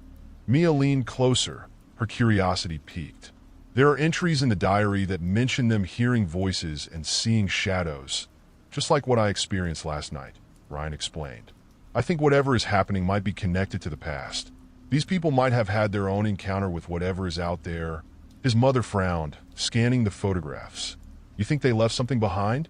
Some kind of clue?" "Maybe," Ryan replied. "But we have to dig deeper. We should look for anything they might have left in the house. Old letters, belongings, anything that might help us understand what they were facing. Mia shivered slightly, her fingers brushing against the fabric of her shirt as if seeking comfort. But what if something bad happens to us? What if we find something we shouldn't? Ryan placed a reassuring hand on her shoulder. I won't let that happen. We'll be careful, I promise. If we stick together, we can handle anything. After finishing breakfast, they prepared for their expedition into the old house next door. Ryan felt the weight of responsibility settle heavily on his shoulders. He had to protect Mia, had to uncover the truth that lay shrouded in mystery. As they stepped outside, he couldn't shake the feeling that the air was charged with tension, as if the world was holding its breath, waiting for something to unfold. The old house loomed ahead, its weathered facade cloaked in shadows, yet the sunlight struggled to reach its porch. Ryan's heart raced with each step as they approached, the silence thick and oppressive. The door creaked ominously as he pushed it open, revealing a darkened interior filled with dust motes and remnants of a life once lived. Inside, the atmosphere felt heavy with unspoken stories and lingering emotions. Faded wallpaper peeled from the walls, and the scent of mildew permeated the air. Ryan glanced at Mia, who held tightly to their mother's hand, her eyes wide with trepidation. Let's start in the living room, he suggested, trying to sound confident. If they had anything important, it's likely to be here. As they stepped further inside, Ryan's flashlight illuminated the corners of the room, casting long shadows that danced eerily across the walls. Old furniture sat shrouded in dust, a forgotten relic of the past. He scanned the area, searching for any sign of the people who once called this place home. His gaze fell upon a small bookshelf, its contents haphazardly arranged. Let's check this out, he said, moving closer. He ran his fingers along the spines of the books, most of them worn and faded. One book caught his eye. It was a diary, similar to the one he had found in the woods. Guys, look at this, he exclaimed, pulling it from the shelf. Mia and their mother joined him as he opened the diary, revealing pages filled with neat handwriting. The first few entries were mundane, detailing daily life, but as Ryan read further, he sensed a shift in tone. Today, I heard the whispers again. They're getting louder, and I don't know how to make them stop. I thought it was just my imagination, but it feels so real. I can't shake the feeling that someone is watching us. His stomach dropped as he read. This is just like what was in the other diary, he said, glancing at Mia and their mother. They were experiencing the same thing. Do they mention Mia? Their mother asked, her voice tense. Ryan flipped through the pages, reading hurriedly. Not yet, but here. He pointed to a later entry. I don't know who she is, but she looks just like my daughter. I can't let them take her. I need to keep her safe. Ryan, this is... Mia's voice trailed off, and Ryan could see the fear etched on her face. It's all connected, he said, heart racing. We have to find out more. Let's keep looking. They continued to explore the house, searching every room. In one corner, Ryan stumbled upon a small toy chest, dusty and forgotten. He knelt down, opening the lid to reveal a collection of old toys, most of them broken or worn. But one toy stood out, a porcelain doll with hauntingly lifelike features. Its eyes seemed to follow him as he moved. Mia gasped softly. That doll looks just like me. Ryan's heart raced. Mia, don't touch it, he warned, instinctively stepping back. The doll felt wrong, an unsettling presence that seemed to pulse with a hidden energy. Why? She asked, her curiosity piqued despite the warning. Because I don't want you to be near anything that could be dangerous, he replied, his protective instincts kicking in. We don't know what happened to the people who lived here. They carefully set the doll back in the chest, and Ryan moved to the window, gazing out at the woods beyond. The trees swayed gently in the breeze, but beneath that calm, he could sense a darkness lurking, waiting to be uncovered. Suddenly, a loud creak echoed through the house, causing them all to jump. Did you hear that? Mia whispered, her voice barely audible. Yeah, Ryan replied, his heart racing. Let's move towards the sound. They stepped cautiously through the dimly lit hallway, Ryan leading the way. As they approached a door at the end of the hall, he felt an icy chill sweep over him. "This must be the room that was locked," he said, recalling the diary's mention of a hidden space. He reached for the doorknob, twisting it slowly. To his surprise, the door swung open with a heavy groan, revealing a small, dusty room filled with remnants of another time. A small window allowed a sliver of light to penetrate the gloom, illuminating what appeared to be an old rocking chair and a pile of tattered books. As they stepped inside, a deep sense of foreboding settled over them. It felt like they had crossed a threshold into a forgotten part of the past, and Ryan's instinct screamed at him that they were not alone. Suddenly, a whisper floated through the air, barely audible, but it sent shivers down his spine. "Help me!" Mia clutched their mother's arm, her eyes wide with fear. "Did you hear that?" she asked, her voice trembling. "Yeah," Ryan breathed, his heart pounding in his chest. "I think we need to leave. Now!"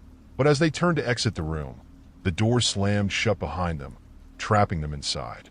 The sudden darkness felt suffocating, and Ryan's pulse raced as he rattled the doorknob, panic rising within him.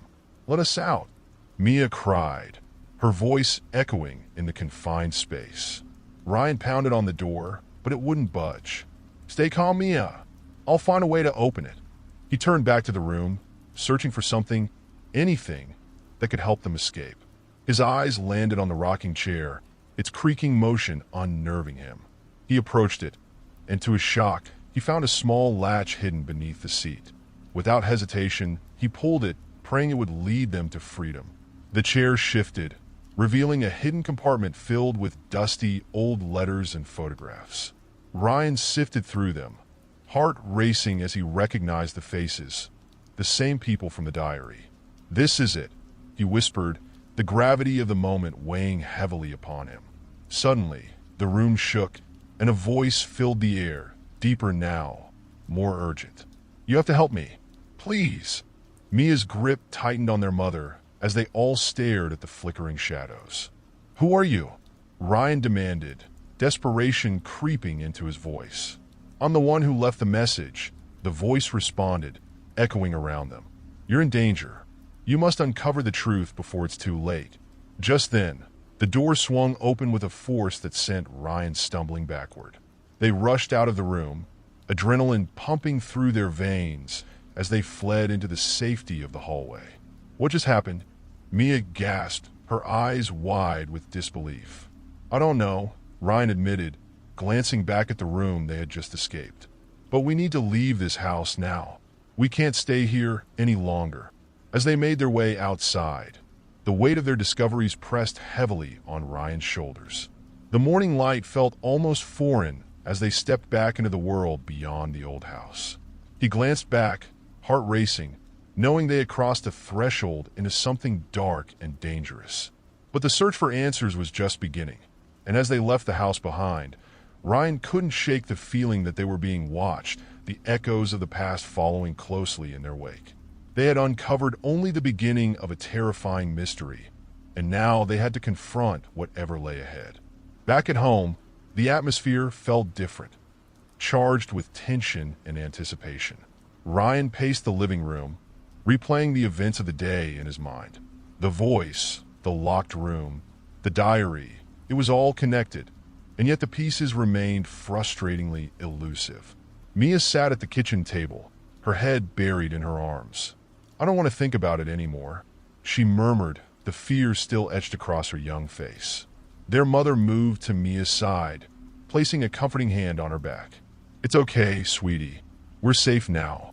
Let's take a moment to breathe." She shot Ryan a worried glance. "You're sure we're safe, right?" Ryan stopped pacing and turned to them, trying to mask his own unease. "For now, yes. But we need to figure out what's really going on before we can relax. Maybe we should go to the police?" their mother suggested, her brow furrowed with concern. "Tell them what happened." "And say what?" Ryan replied, frustration seeping into his tone. "That we heard a voice in a locked room? They'd think we're crazy. We need to investigate further before we involve anyone else." "Investigate how?" Mia lifted her head, her eyes wide. "We can't just keep going back to that creepy house." "I know it's scary," Ryan said, kneeling beside her chair. "But we have to find out who was in that house before. There might be something else there, something that could explain everything. Their mother sighed, rubbing her temples as if trying to ward off a headache. Ryan, we need to be careful. We can't just rush into this without a plan. I agree, Ryan said, straightening. But we can't ignore the signs. If there's someone out there who's trying to protect Mia, or trying to warn her, we need to find out who they are. I think the old house holds more secrets, and we need to uncover them. Mia hesitated, glancing between her brother and mother. What if it's dangerous? What if we end up in trouble? We'll go during the day, Ryan assured her. We'll stick together, and I promise I won't let anything happen to you. We'll just do some digging, see if we can find more about the people who lived there. Reluctantly, Mia nodded, her resolve strengthening. Okay, but I'm bringing my flashlight. Good idea, Ryan replied, feeling a surge of pride in his sister. He stood up and turned to their mother. Can you help us search the internet for any old news articles about the house or the family that lived there? We need to know what we're dealing with. Of course, she said, her voice steadier now. Let me see what I can find. She moved to the computer, the screen illuminating her face as she began typing. Ryan and Mia gathered their flashlights and backpacks, readying themselves for another exploration. As they packed, Ryan felt a surge of adrenaline, the sense that they were on the brink of a major discovery. When their mother called them to the kitchen, Ryan's heart raced. What did you find? He asked, peering over her shoulder at the screen. There are some old newspaper articles from when the family lived there, she said, scrolling through the pages. Most of them are just local gossip, but there's a mention of a girl going missing around the same time they moved in. Mia's eyes widened, and Ryan felt a chill crawl up his spine. What girl? He asked, leaning closer. It looks like her name was Sarah, their mother replied, her fingers dancing over the keyboard. She was the same age as you, Mia. The article says she disappeared without a trace, and they never found her body. The family who lived next door was involved in the search, but after a few months, they moved away, and the case went cold. Mia gasped. What if she's the one who was in the locked room? What if she's the one trying to warn me? Ryan's stomach churned. It's possible. If she was in that house, she might still be connected to it somehow. Their mother turned to them, her face serious. We need to approach this delicately. If someone really is trying to reach you, Mia, we can't take any chances, right? Ryan agreed, adrenaline surging through him again. We have to go back to that house and see if we can find out more about Sarah. Maybe there's something in the old house that can help us understand what happened.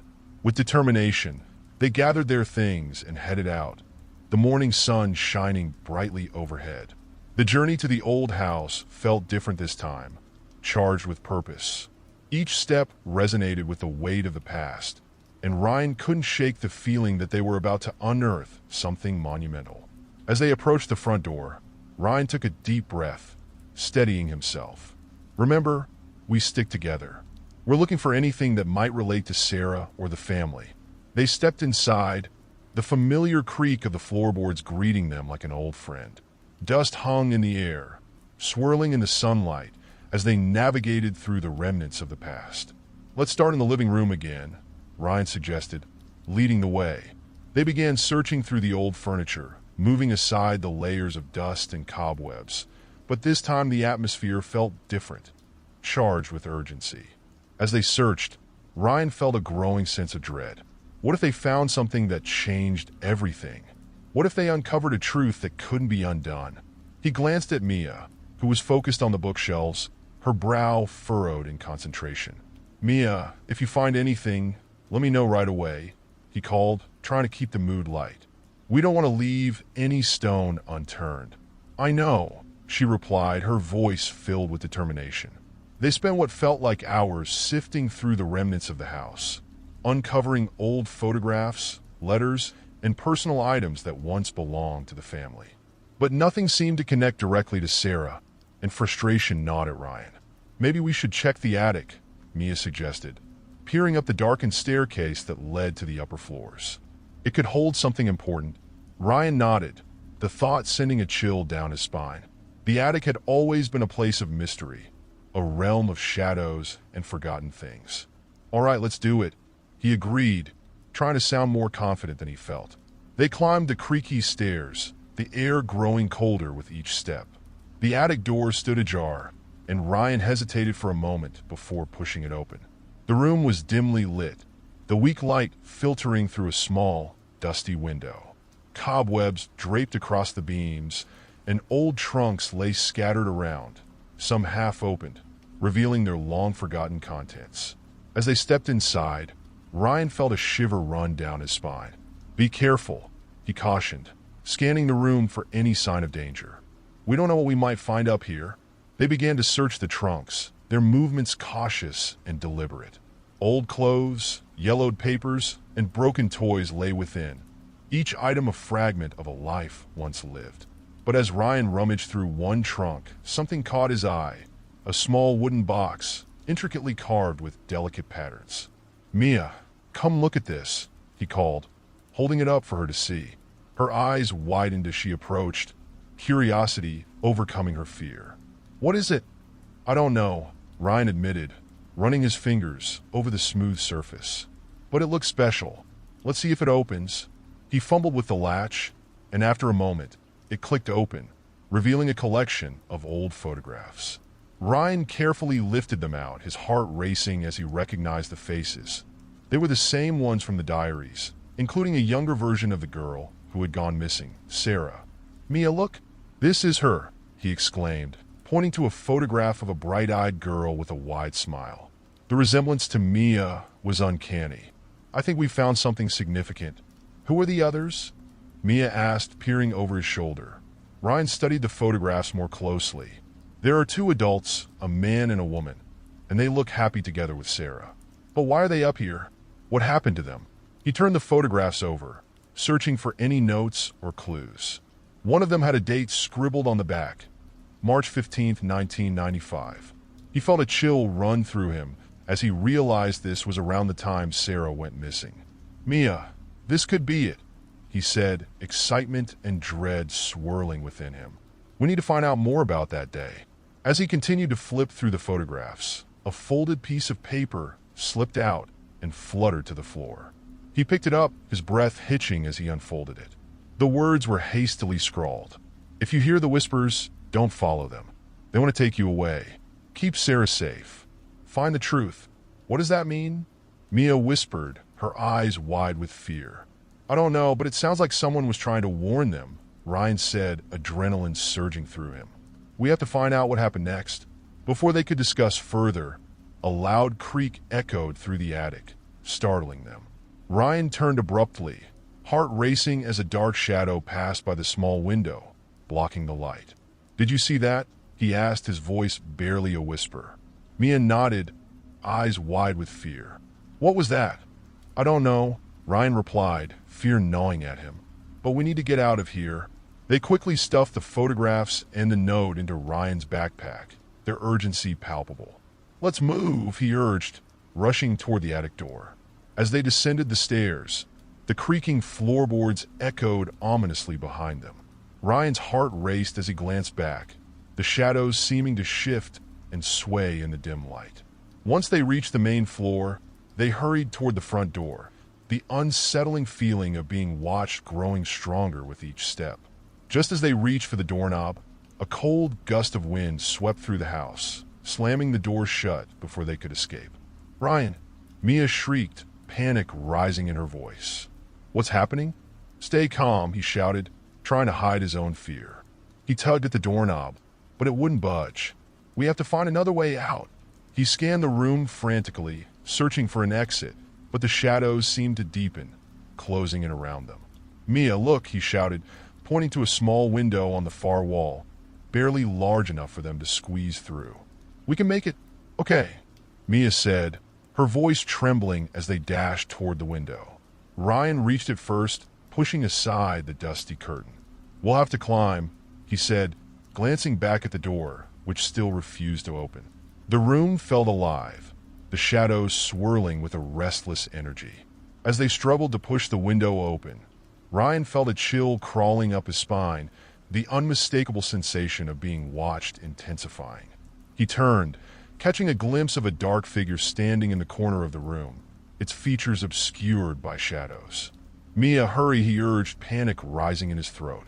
With one final shove, The window creaked open, and Ryan squeezed through, grabbing Mia's arm to pull her after him.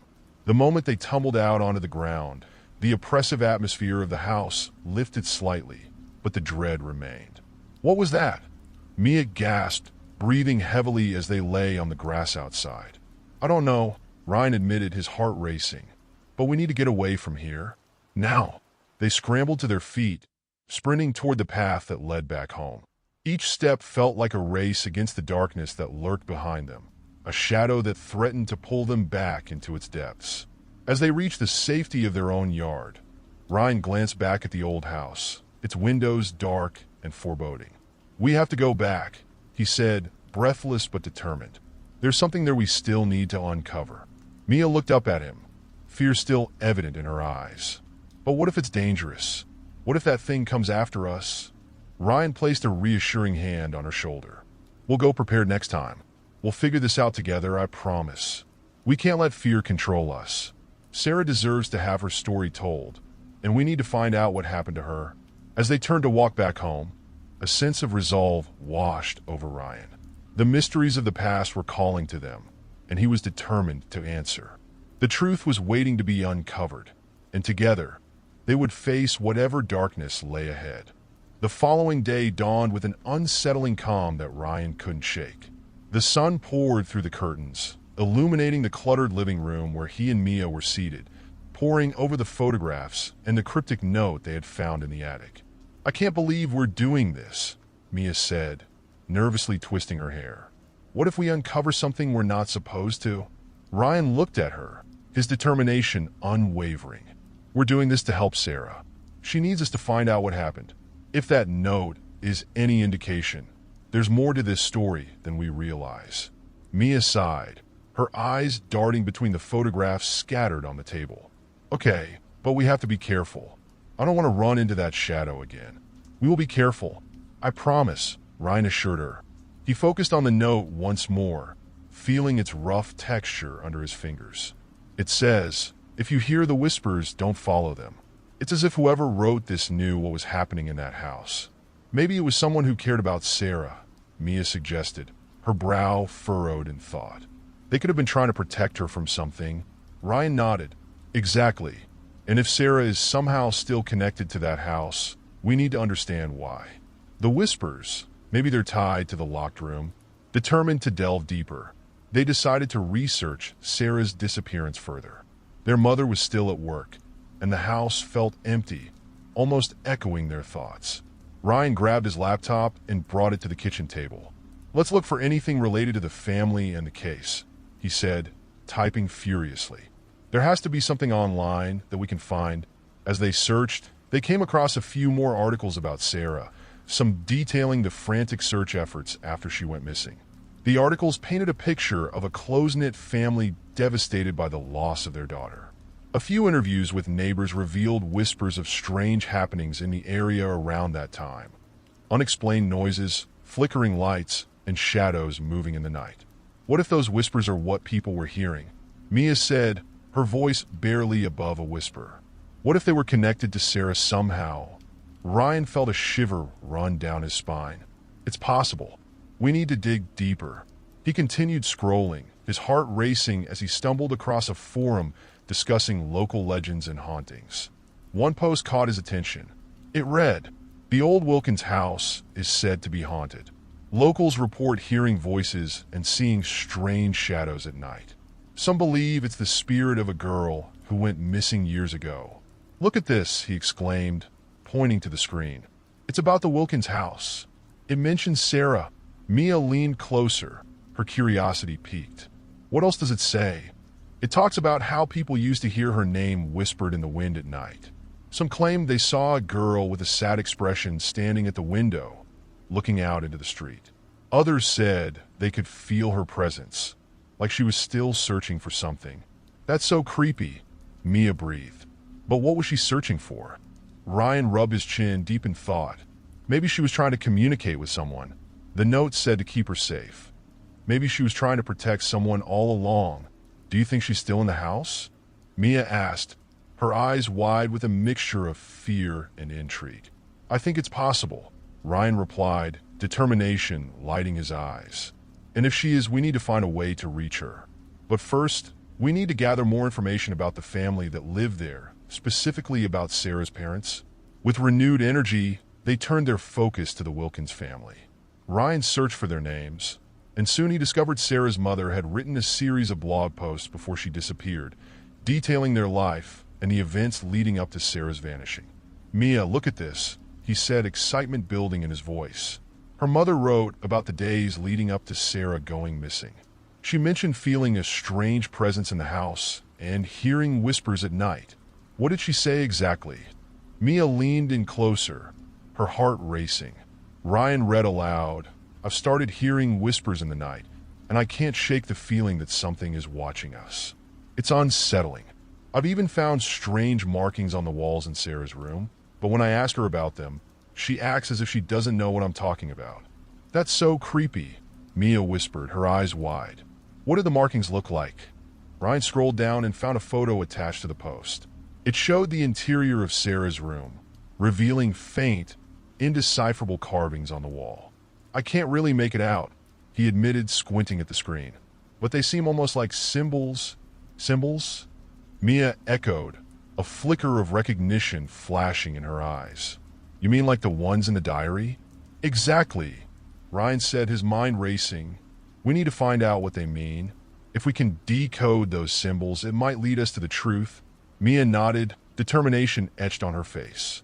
"How do we find out what they mean?" "I think we need to go back to the house," Ryan decided. "We'll take the diary and the photographs, and maybe we can find something in Sarah's room that connects to those symbols." "What if we run into that shadow again?" Mia asked, her voice trembling. "We won't," Ryan reassured her, a steely resolve in his eyes. "We'll be careful. We can't let fear stop us from uncovering the truth." After packing their bags with the diary, photographs, flashlights, and their phones, they set out for the Wilkins house once more. The air felt thick with tension as they approached, each step echoing the heartbeat of their growing resolve. When they arrived, the house loomed before them, shrouded in shadows despite the bright sunlight. Ryan took a deep breath, steeling himself. "Let's go." As they stepped inside, the familiar creaks and groans of the house greeted them like old friends. The dust swirled in the air, and the silence enveloped them, thick and heavy. They headed straight for Sarah's room, knowing it held the key to their questions. Once inside, they examined the walls, searching for the faint markings that Sarah's mother had mentioned. Mia held up the flashlight, illuminating the area, and they both squinted at the patterns. "Here," Ryan pointed to a section of the wall where he could just make out something that looked like a symbol, a simple spiral intertwined with a series of lines. "This is it. What does it mean?" Mia asked, her voice a mix of excitement and apprehension. "I'm not sure, but it looks similar to symbols I found online," Ryan replied, his heart racing. He pulled out his phone and began searching for similar symbols. As he scrolled through various websites, he stumbled upon a page dedicated to ancient symbols and their meanings. "There it is," he exclaimed, pointing to an image that matched the carving on the wall. "It represents a cycle. Life, death, rebirth." Mia's eyes widened. "What does that mean for Sarah?" "Maybe she's trying to tell us something about her story," Ryan said, feeling a surge of urgency. "We need to keep looking." They turned their attention back to the room, searching for anything that might lead them to more answers. As they rummaged through Sarah's belongings, they uncovered toys, books, and old drawings, each piece telling a story of a life interrupted. Then Mia gasped, holding up a small, dusty box hidden beneath the bed. "Ryan, look." Ryan took the box from her, his fingers trembling with anticipation. "Let's see what's inside." As he opened it, they were met with a collection of trinkets, jewelry, old photographs, and a small stuffed animal that looked worn but loved. But among the items, one thing stood out: a small key with an intricate design engraved on it. "What do you think this unlocks?" Mia asked, her voice filled with wonder. "I don't know," Ryan replied, holding it up to the light. "But it has to be important. Maybe it unlocks something in the house that can help us understand what happened to Sarah." Just then, a cold breeze swept through the room, causing the hairs on the back of Ryan's neck to stand on end. He glanced at Mia, who looked equally spooked. "Did you feel that?" she whispered. "Yeah," he replied, trying to steady his breathing. "Let's get out of here for now. We can come back later with a plan." As they left the room, Ryan felt a growing sense of purpose. They were getting closer to uncovering the truth, and with the key in hand, he felt a surge of hope. Whatever lay ahead, he was determined to face it head-on. As they stepped out of the house and into the sunlight, Ryan couldn't shake the feeling that the shadows were still watching, waiting for the right moment to reveal their secrets. But he was ready to confront whatever dark history lingered in the corners of the Wilkins house, and to finally give Sarah the voice she had been searching for all along. As they stood outside the Wilkins house, the late afternoon sun hung low in the sky, casting long shadows that danced eerily across the porch. Ryan clutched the small key tightly in his hand, feeling its cool metal press against his palm. "What do you think it opens?"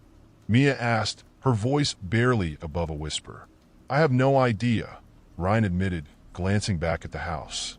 "But I have a feeling it's something significant, something that could help us understand what happened to Sarah." "Do you think it's related to that locked room?" Mia asked, her eyes wide with a mix of fear and intrigue. "It has to be," Ryan replied, his mind racing with possibilities. "We need to find out what's behind that door." They hurried back to their house, their hearts pounding with anticipation. The key felt heavy with potential as they reached their living room. Once inside, Ryan placed the key on the coffee table, where it gleamed ominously in the fading light. "Let's try to figure out what we know so far," Ryan suggested, pulling out the diary and the photographs again. "We need to connect the dots. The key, the symbols, Sarah's diary.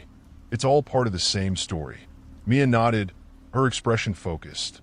"Okay, let's start with the diary. Maybe there's something in there that hints at what the key might unlock." As they flipped through the pages, they found more entries from Sarah's mother, detailing their life before Sarah disappeared. But one entry stood out, dated just days before her disappearance.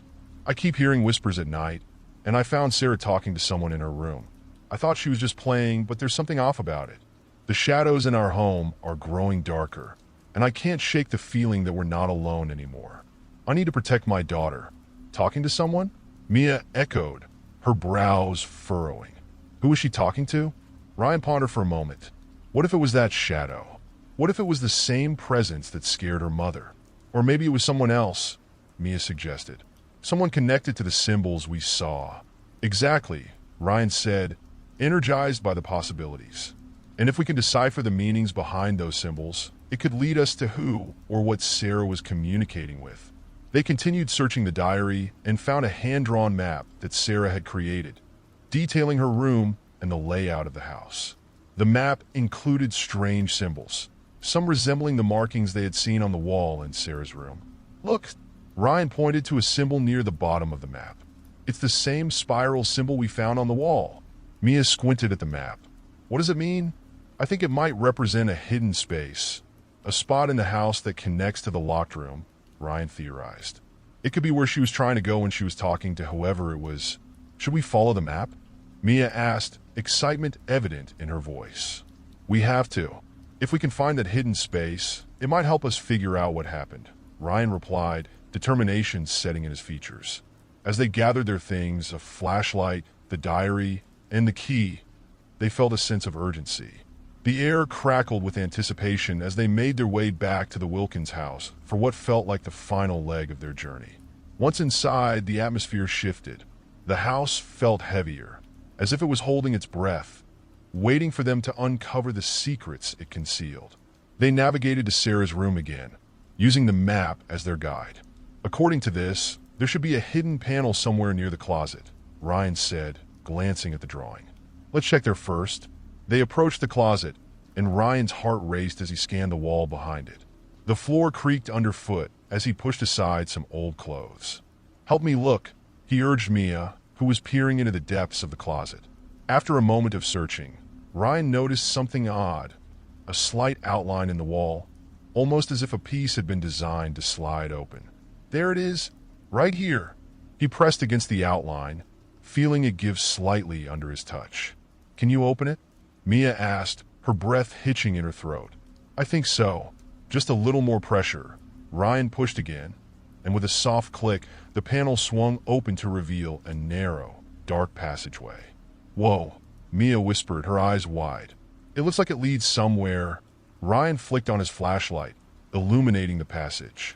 It was cramped and dusty, with cobwebs clinging to the walls. It's like a secret tunnel, he said, stepping cautiously inside. Should we really go in there? Mia hesitated, glancing back toward the room. We have to. This could be our only chance to find out what happened to Sarah, Ryan insisted, his voice steady. As they ventured deeper into the tunnel, the air grew colder, sending shivers down their spines. They followed the narrow path, the beam of the flashlight flickering against the stone walls, revealing faint markings that resembled the symbols from the diary and the ones they had found in Sarah's room. This is unbelievable, Mia breathed. What were they doing down here?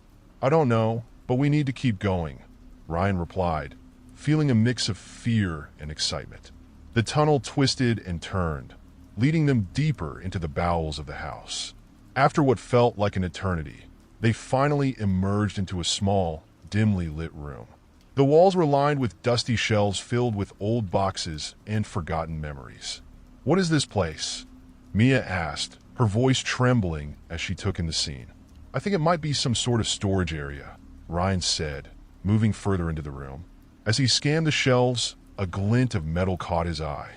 He approached and found an old trunk tucked away in the corner, covered in dust and cobwebs. Should we open it? Mia asked, her eyes wide with anticipation. Yeah, let's see what's inside, Ryan replied, kneeling down to unfasten the rusty latch. With a creak, the trunk opened, revealing a trove of items that seemed to belong to Sarah.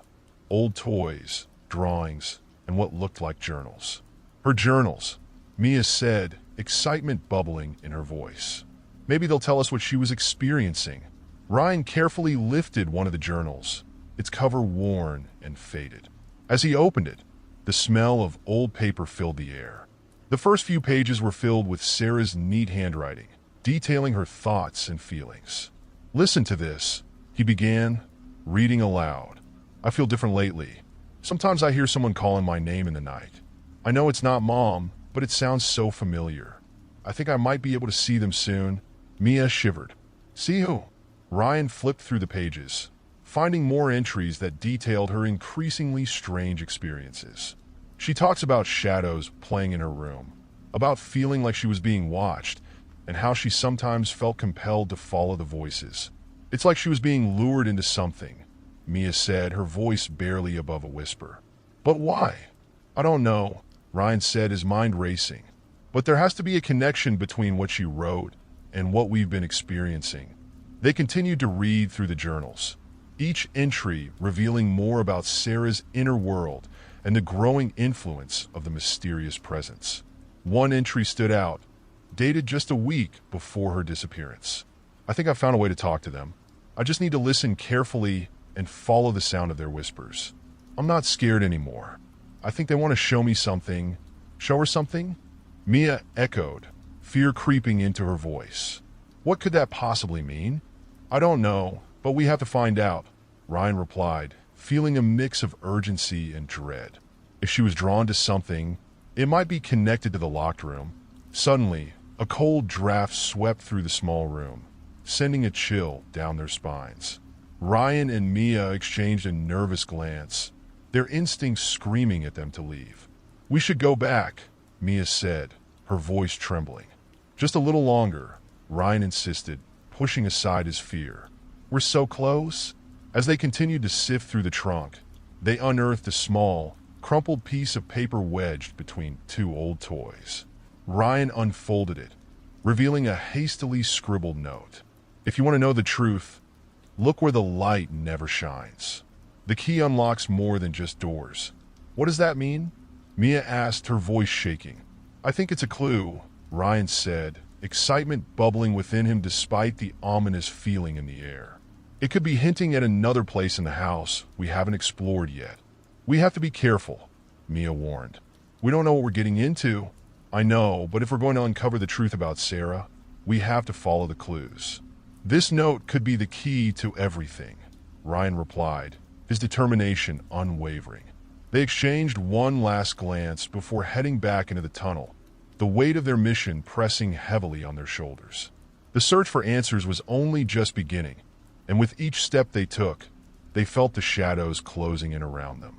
The air was thick with tension as Ryan and Mia retraced their steps through the dark tunnel, their minds racing with the implications of the note they had just found. Each step felt like a descent into a deeper mystery, a journey into the unknown. The walls seemed to close in around them, whispering secrets that were just out of reach. As they reached the entrance to the tunnel, Ryan hesitated, feeling the weight of the darkness behind them. "Do you really think this note will lead us to the truth?" he asked, glancing back over his shoulder. Mia's expression was one of both fear and determination. "I have to believe it will. If there's a chance we can uncover what happened to Sarah, we owe it to her to try." With a resolute nod, they stepped back into the living room. The house felt eerily quiet, the shadows stretching across the walls like dark fingers, reminding them of the presence that lurked just out of sight. Ryan retrieved the key from the coffee table, its cool surface grounding him in the moment. "Let's think about what the note said," Ryan suggested. "Where the light never shines. That sounds like somewhere dark, somewhere hidden. Could it be the locked room?"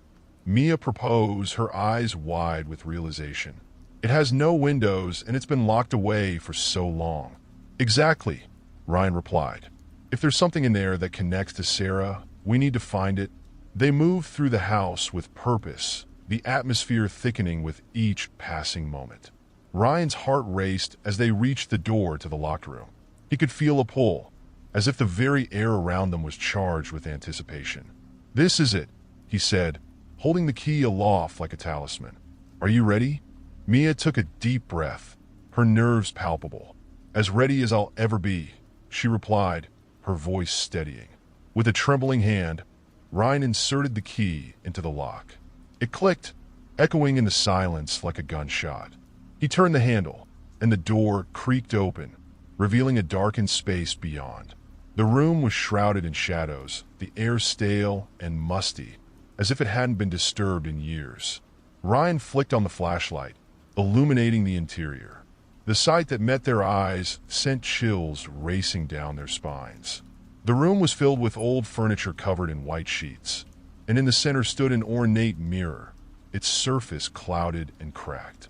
Around the mirror were more of the strange symbols they had seen in the diary and on the walls, each one pulsating with a life of its own. "Do you see that?" Mia whispered, pointing to the mirror. "It's like it's alive." Ryan stepped closer, drawn to the mirror's surface.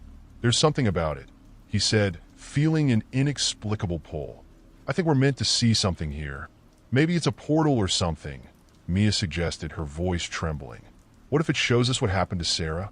"Only one way to find out," Ryan said, taking a deep breath as he moved toward the mirror.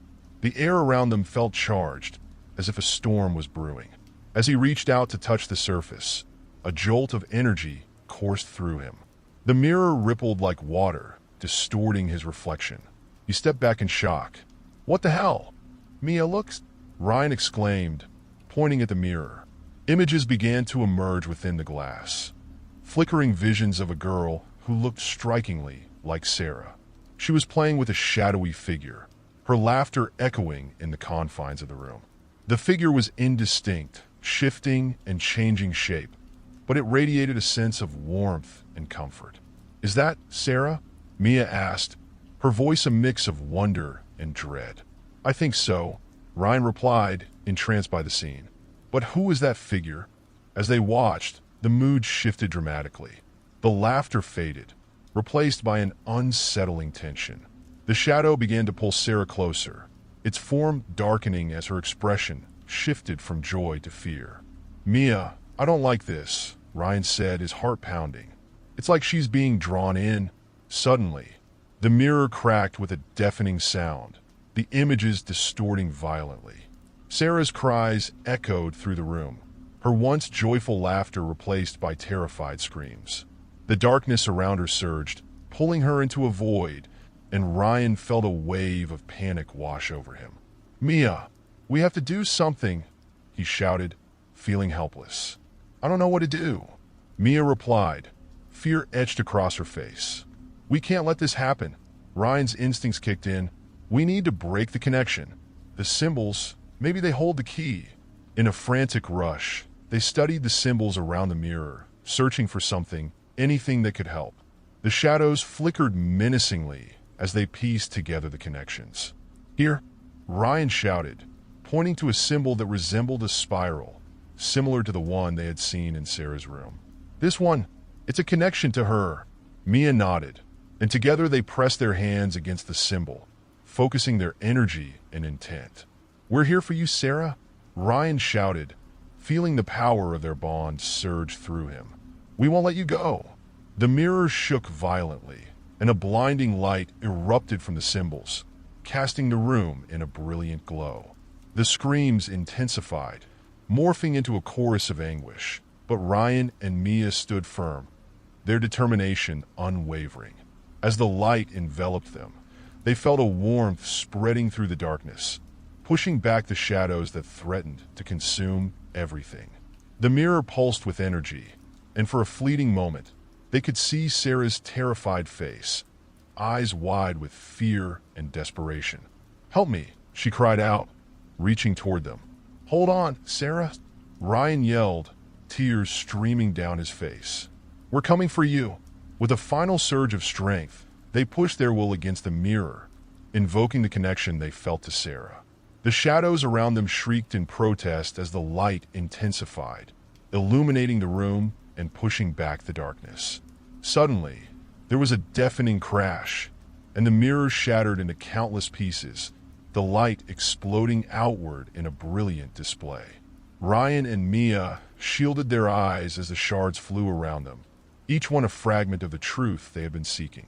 When the light dimmed, they found themselves standing in silence, surrounded by the remnants of the mirror. The room felt different now, lighter, as if the oppressive weight of the shadows had been lifted. Did we save her? Mia whispered, her voice trembling. Ryan's heart raced as he surveyed the remnants of the room. The symbols had faded, leaving only faint outlines on the walls. I don't know, he said, his voice barely above a whisper, but I think we're closer to the truth. As they stood in the aftermath of their confrontation, a sense of hope ignited within them. They had confronted the darkness, and although the battle was far from over, they felt a renewed sense of purpose. They needed to understand what had happened to Sarah, and they were willing to do whatever it took to uncover the truth. The silence of the room felt surreal after the chaos they had just experienced. Ryan and Mia stood amidst the shards of the shattered mirror, each fragment reflecting the muted light of the room like frozen memories caught in time. The weight of what they had seen pressed heavily on their minds, mingling with a sense of triumph. They had faced the darkness and survived, but the journey was far from over. Is she okay? Mia asked, her voice shaky as she took a cautious step closer to the remnants of the mirror. Do you think we really helped her? I hope so, Ryan replied, his heart racing. But we can't be sure until we find out what happened next. We still don't know who or what that shadow was. Mia nodded, her eyes darting around the room, searching for any remaining hints of the mystery that had consumed their lives. What do we do now? We can't just leave this place without figuring it out. Ryan took a deep breath, steeling himself for the task ahead. We need to find more about Sarah's past. Maybe there's something in her room or her diary. Anything that can give us more context. Together, they made their way back to Sarah's bedroom, the air thick with a mix of anxiety and determination. As they stepped inside, the familiar chaos of her belongings felt strangely comforting. The walls were adorned with posters and pictures, remnants of a life lived, dreams unfulfilled. But in the corner, a small, worn box caught Ryan's eye. What's that? He asked, moving closer to the box nestled among the scattered items on the floor. Mia followed him, her curiosity piqued. I don't know, but it looks like it might be important. Ryan carefully opened the box, revealing a collection of letters tied together with a frayed ribbon. They looked old, yellowed with age, and each envelope was addressed to Sarah. These are letters, he said, pulling one from the stack. They might give us some insight. As he began to read, the The familiar handwriting stirred a mix of emotions within him. Each letter was filled with thoughts, dreams, and struggles. Sarah had poured her heart into these pages, and as Ryan read, he could almost feel her presence beside him. "Ryan, what do they say?"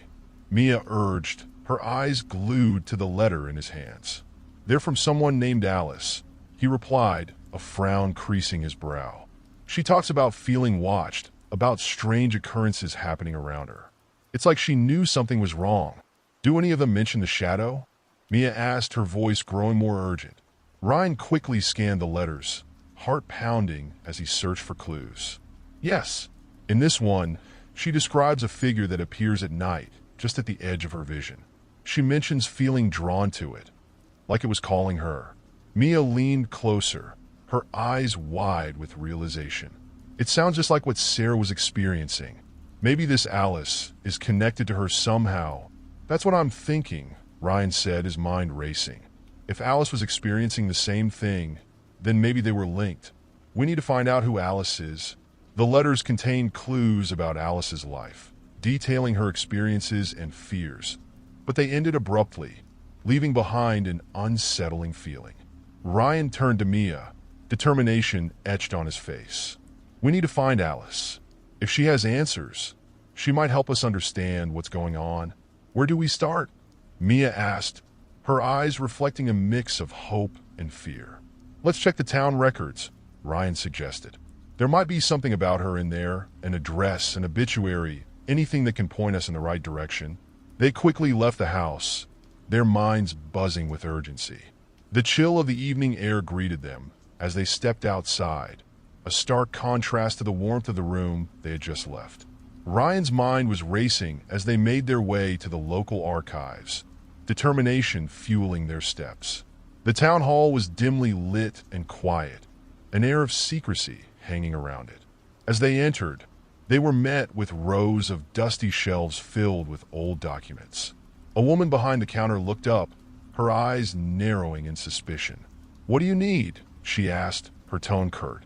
"We're looking for information on a woman named Alice," Ryan replied, trying to sound confident. "She may have lived here a while ago." The woman studied them for a moment before turning her attention to the records behind her. "There are a lot of Alices in the records. Do you have a last name?" Ryan and Mia exchanged glances, frustration creeping in.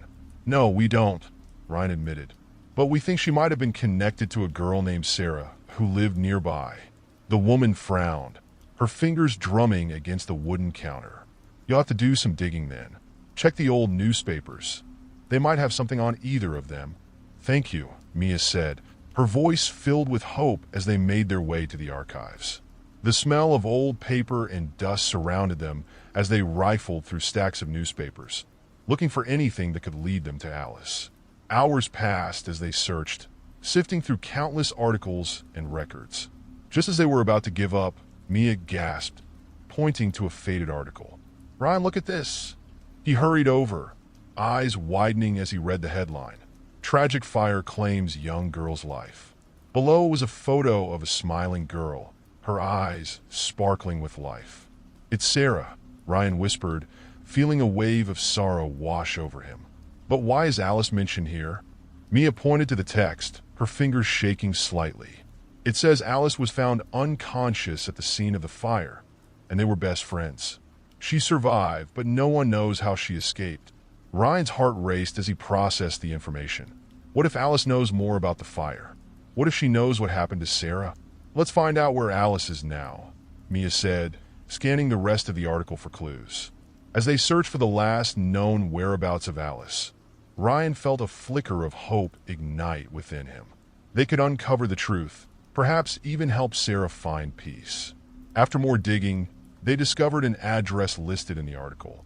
It was a small house on the outskirts of town, an area they hadn't explored yet. "This is it," Ryan said, excitement bubbling within him. "We have to go?" The drive to Alice's house felt surreal, a mixture of excitement and apprehension swirling within them. The sun was setting, casting an orange glow over the horizon, a stark reminder of the life that once was. As they approached the house, Ryan noticed how unassuming it appeared, simple and quiet, yet it radiated a sense of history. "This is it," he said, parking the car. "Are you ready?" Mia took a deep breath, her hands trembling. "I think so. But what if she doesn't want to talk to us?" Ryan reached for her hand, squeezing it gently. "We're not here to force anything. We just want answers. If she's connected to Sarah, she might want to help."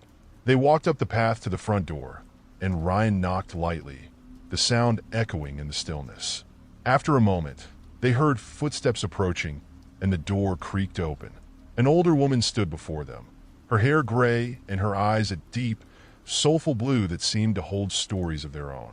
"Can I help you?" she asked, her voice soft yet weary. "Are you Alice?" Ryan asked, feeling his heart race. The woman's expression shifted, a mix of recognition and pain flickering across her features.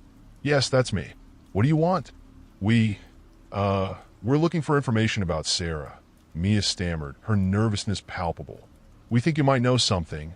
Alice's gaze softened, and for a moment, Ryan could see the flicker of memory in her eyes. "Sarah, my dear friend, it's been years. We found some letters," Ryan explained, his voice steady.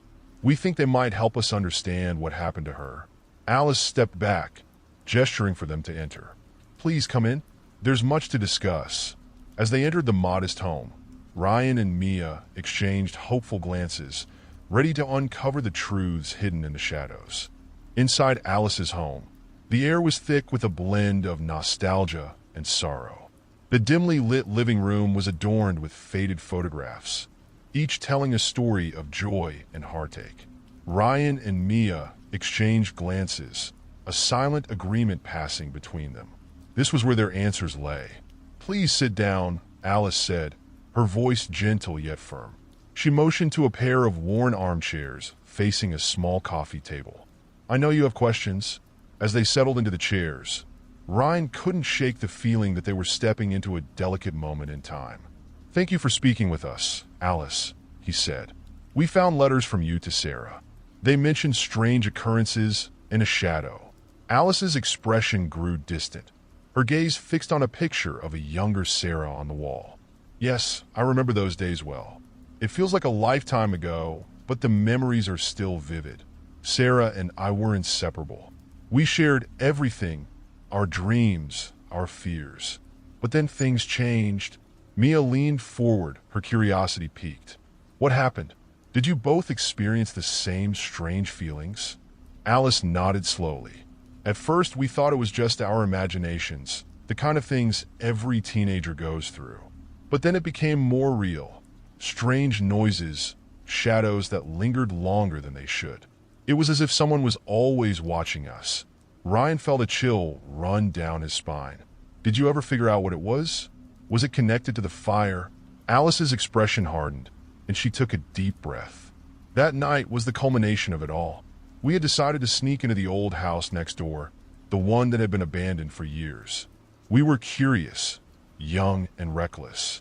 We thought we'd find nothing but dust and memories." "What did you find?" Mia asked, her voice barely above a whisper. Alice's eyes glistened with unshed tears as she recounted the night. "When we entered, it felt different. There was a heaviness in the air, a sense of foreboding. We began to hear whispers, soft at first, then louder, like they were beckoning us deeper into the house. I remember Sarah looking frightened but drawn in. I wanted to leave, but I didn't want to seem cowardly in front of her." Ryan leaned in closer, feeling the gravity of Alice's words. "What happened next?" "Something happened in that house," Alice continued, her voice trembling. "We saw a figure, a shadow that moved in the darkness. I was terrified and pulled Sarah back, but she was entranced. I could feel her slipping away from me, pulled by whatever was in that house." Alice paused, her breath hitching. Then the fire started. It was chaotic. I remember screams, so many screams. I was knocked unconscious, and when I woke up, the house was in flames, Sarah was gone, and I was left with the guilt of surviving. Mia's heart ached for Alice. "You didn't know what was going to happen. You tried to protect her." "I thought I could save her," Alice said, anguish etched on her face. "But the guilt has haunted me ever since. I left town, but the memories wouldn't let me go. The shadow, the whispers, they followed me. Ryan looked at Alice, piecing together the puzzle. The letters you wrote to her even after she was gone? Didn't you? Alice nodded, tears spilling down her cheeks. I felt like I owed her that much. I wanted her to know she wasn't forgotten, that I still loved her. But in doing so, I only summoned the darkness back. Mia reached out, placing a comforting hand on Alice's. You were both victims of something beyond your control. But we can't let this continue. We have to find a way to put this to rest. Alice looked up, hope flickering in her eyes. How? How do I stop it? Ryan felt a surge of determination. We need to confront the shadow, Alice. If it's tied to both of you, maybe facing it together will break its hold. Alice's breath caught in her throat. Together, do you really think that will work? We'll figure it out, Ryan assured her. We can't let it keep haunting you or Sarah. We owe it to her to try. As they discussed their plan, a sense of purpose filled the room. The haunting that had woven itself into their lives felt tangible now, a thread they could pull to unravel the mystery. They exchanged stories, plans, and the promise to face their fears head-on. Later that evening, as they prepared to return to the abandoned house, Ryan felt the weight of history pressing down on them. He turned to Mia and Alice, both of whom shared a similar expression of steely resolve. Are we ready for this? We have to be, Mia replied, her voice firm. For Sarah, the drive to the abandoned house was heavy with unspoken fears. As they approached, the silhouette of the old structure loomed before them, dark and menacing against the starry night sky. Each step felt like a journey into the unknown. When they reached the front door, Alice hesitated, her hand hovering above the handle. What if it's too late? What if we can't face it? Ryan stepped closer, placing a reassuring hand on her shoulder. We could do this, Alice. We're here together. Whatever happens, we face it as a team. Alice nodded, summoning her courage. You're right. I can't let this continue. Not anymore. With that, she pushed the door open, and they stepped inside, the familiar chill wrapping around them like a shroud. The air felt thicker here, heavier with memories that pressed against their skin. As they moved deeper into the house, the shadows seemed to shift, flickering at the corners of their vision. They gathered in the living room, where the whispers began to swell, rising around them like a cacophony of lost voices. We need to focus, Ryan urged, closing his eyes. We're not here to run. We're here to confront whatever is tormenting us. Mia nodded, holding Alice's hand tightly. Sarah, if you can hear us, we're here for you. We want to help you find peace. The whispers intensified, swirling around them, rising to a fever pitch. Suddenly, the temperature dropped, and a dark figure began to materialize in the corner of the room. The shadow stretched and twisted, embodying the fear that had haunted them all. Alice gasped, taking a step back, but Ryan held his ground. No, you can't control us anymore. With a newfound determination, they each focused on the figure, memories of Sarah flooding their minds. You're not alone, Alice called out. We're here with you. As the shadows thickened, Alice stepped forward, her voice breaking the tension. I'm sorry. I never meant to leave you behind. Please come back to us. The figure paused, its form flickering like a dying flame. For a moment, Ryan saw the outline of a girl, her face eerily familiar. It was Sarah, caught between two worlds, trapped in a state of despair. Sarah, Mia cried, tears streaming down her cheeks. We're here. We love you. The figure wavered, and the whispers grew louder, echoing through the room. Help me. Help me. Ryan felt a surge of energy rush through him, and he took another step forward. We're here to help you find peace. You don't have to be afraid anymore. As they channeled their love and memories into their words, the darkness began to dissolve. The figure flickered, a bright light piercing through the shadows. I'm sorry. The whisper turned into a chorus of voices. I didn't mean to hurt you. Alice stepped forward, tears streaming down her face. You didn't hurt me. You were my best friend. I loved you, Sarah. I still do. Please, let us help you. In that moment, a wave of light engulfed the figure, and the whispers faded into a soft melody. The room brightened, dispelling the darkness, as Sarah's figure shimmered into view. A smile broke through the sadness, illuminating the air around them. "Thank you," she whispered, her voice soft and ethereal. "Thank you for finding me." With one last flicker, the figure dissolved into a shower of light, and the room was filled with warmth.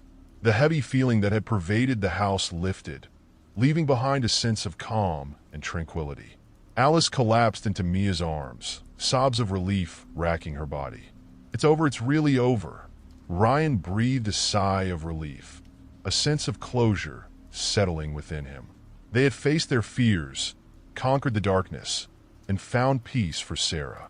As they stepped outside, the night felt different, lighter, almost as if the stars were shining brighter than before. They exchanged glances, knowing that the journey had changed them, had intertwined their fates forever. "Let's go home," Mia said, her voice a gentle whisper. As they drove away from the house, a sense of hope filled the air. They knew the path ahead would be filled with memories of loss and love, but they would face it together, united by the bond they had formed. The darkness that once haunted them had been vanquished, and in its place stood a testament to the strength of friendship and the power of love, a love that transcended even the deepest of shadows. If you like the story, don't forget to subscribe, and like the video, let's begin the next story. It was one of those nights when the world outside felt still, as if time had stopped to watch the stars twinkle in the velvet sky. I lay in bed, cocooned in the warmth of my blankets, feeling the comforting weight of sleep pulling me under. The soft glow of my bedside lamp illuminated the room, casting playful shadows that danced across the walls. But despite the serenity of the moment, an unsettling feeling gnawed at the edges of my mind. My bedroom was on the second floor, and my window overlooked the backyard, a patch of untamed grass and overgrown shrubs that danced in the night breeze. It had always been a peaceful view, a familiar sight that soothed me as I drifted off to sleep. However, lately, that peace had begun to unravel. I couldn't shake the sensation that I was being watched.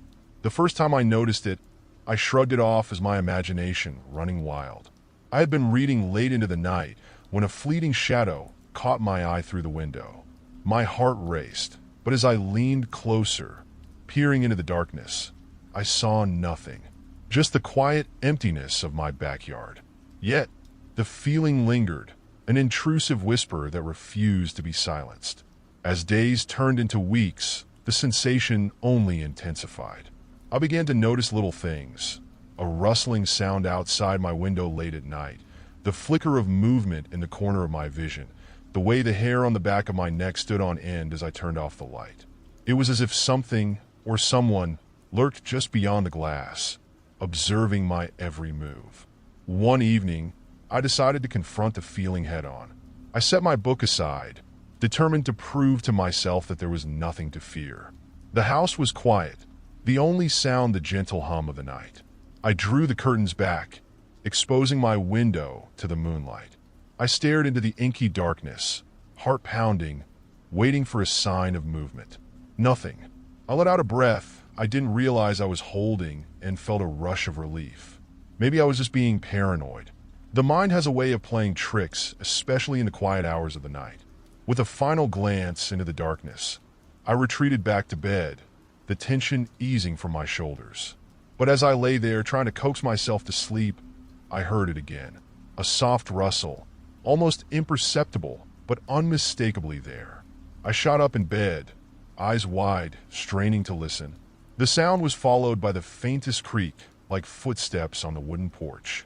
I froze, every muscle in my body tensing, instinct screaming at me to run. Gathering my courage, I slipped out of bed and tiptoed to the window, peering into the night once more.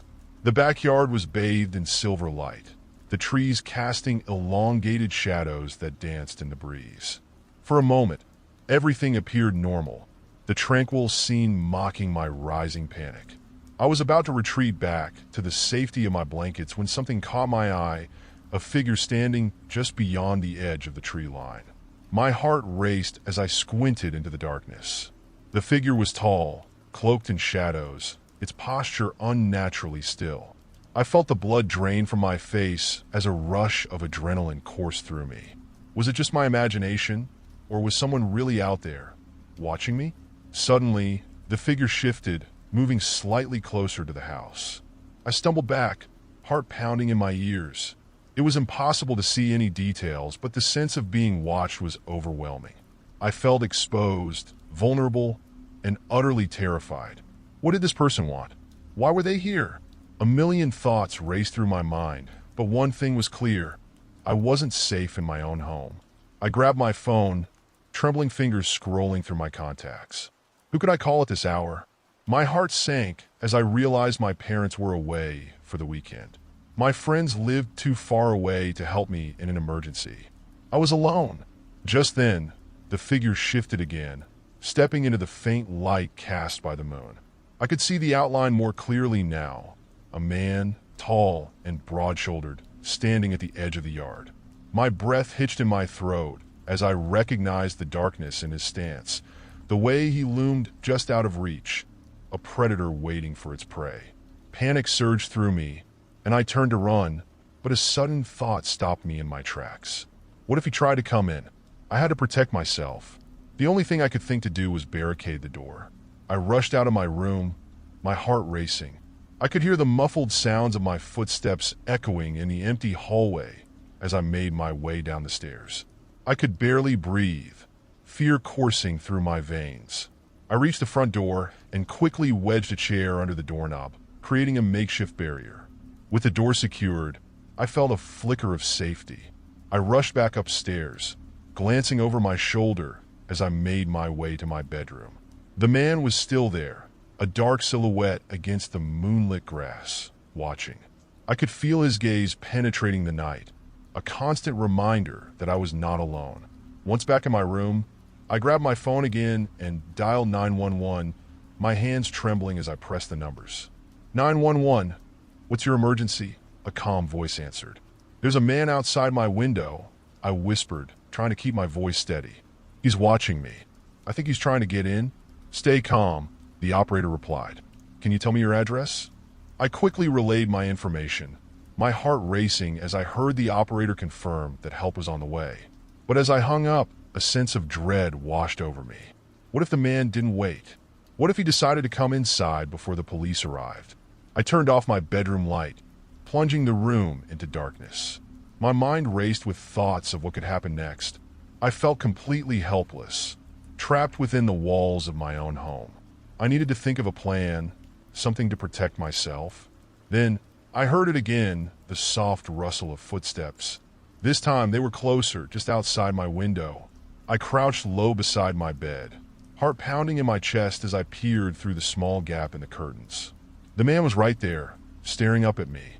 His face was obscured by shadows, but I could feel his eyes locked on mine, an intense gaze that sent chills down my spine. I held my breath, terrified to move, afraid that any sudden action might provoke him.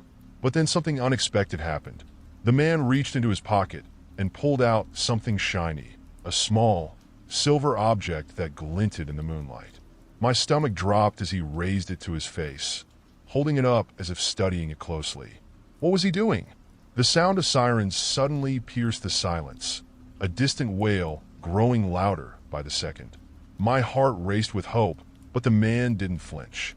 He seemed to be unaffected by the noise, still fixated on the object in his hand. Please, I whispered to myself, just go away. As the sirens drew closer, the man's posture shifted, and for a fleeting moment, I thought he would turn and flee. But instead, he took a step closer to the house, the shadows wrapping around him like a cloak. The hairs on the back of my neck stood on end as I realized he was not going anywhere. The sound of the police cars echoed in the distance, and I could see the flashing lights cutting through the night, illuminating the yard. My breath caught in my throat as I watched the man freeze, his body tense like a coiled spring. Would he run? Would he stay? I held my breath, heart racing as I awaited his next move. But as the police arrived, I saw the man turn his head, his face still hidden in the darkness. Then, without warning, he took off, darting into the shadows and disappearing into the night. I exhaled sharply, relief washing over me. The police were here, and he was gone. But as I looked out into the darkness, I couldn't shake the feeling that this wasn't over. The figure that had haunted my nights had slipped away, but the fear remained, a chilling reminder of the terror that lurked just outside my window. The night air felt heavy as I waited for the police to arrive, my heart still racing from the encounter. I remained crouched beside my bed, too afraid to stand up and face the empty room.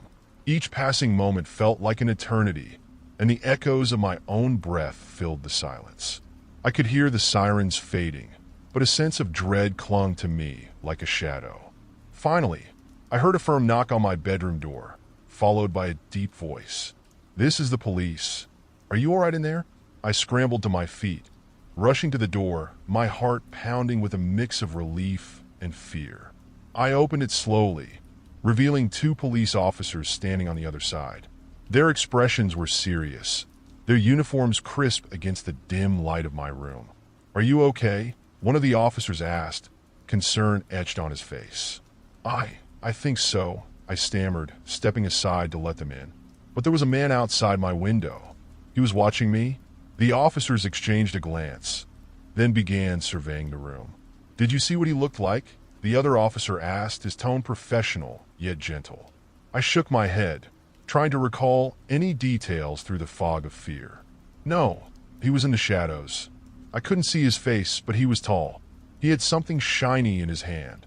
The officers nodded, taking notes as I spoke.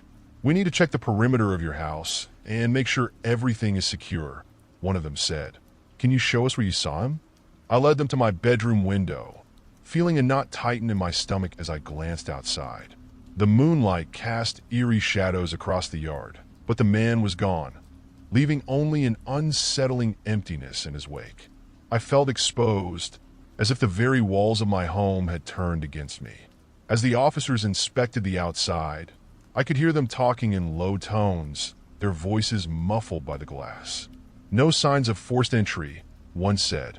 "Just some footprints in the dirt. He was definitely here." The realization sent a chill down my spine. The man had been so close, just beyond the glass, yet I had felt utterly helpless. What did he want? Why had he been watching me? After a few minutes, the officers returned inside, their expressions grave. "We couldn't find him, but we'll increase patrols in the area tonight," one of them assured me. "In the meantime, we recommend locking your windows and doors.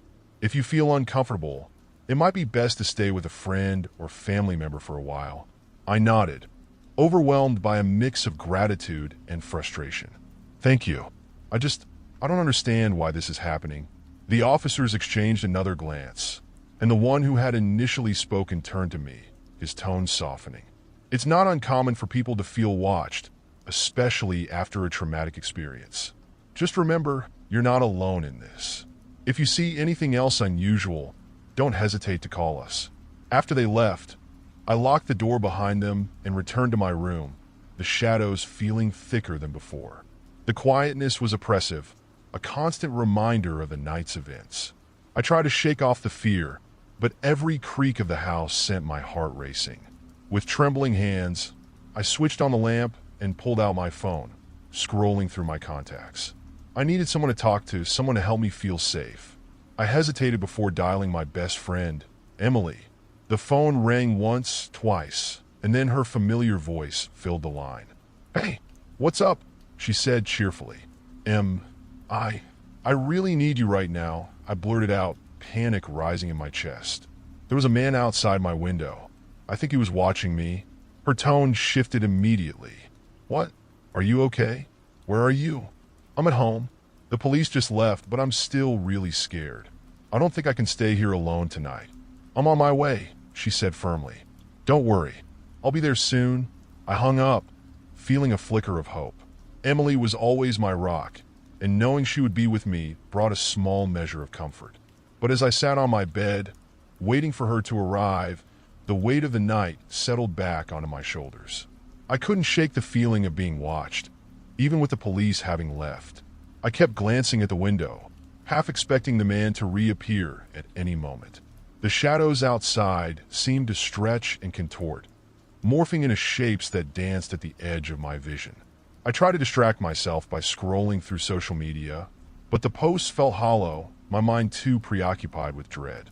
Minutes felt like hours, and just when I was about to lose hope, I heard the familiar sound of Emily's car pulling into the driveway.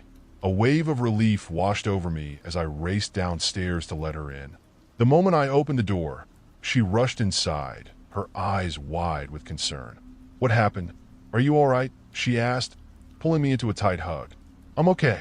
Everything feels so wrong," I admitted, my voice shaky.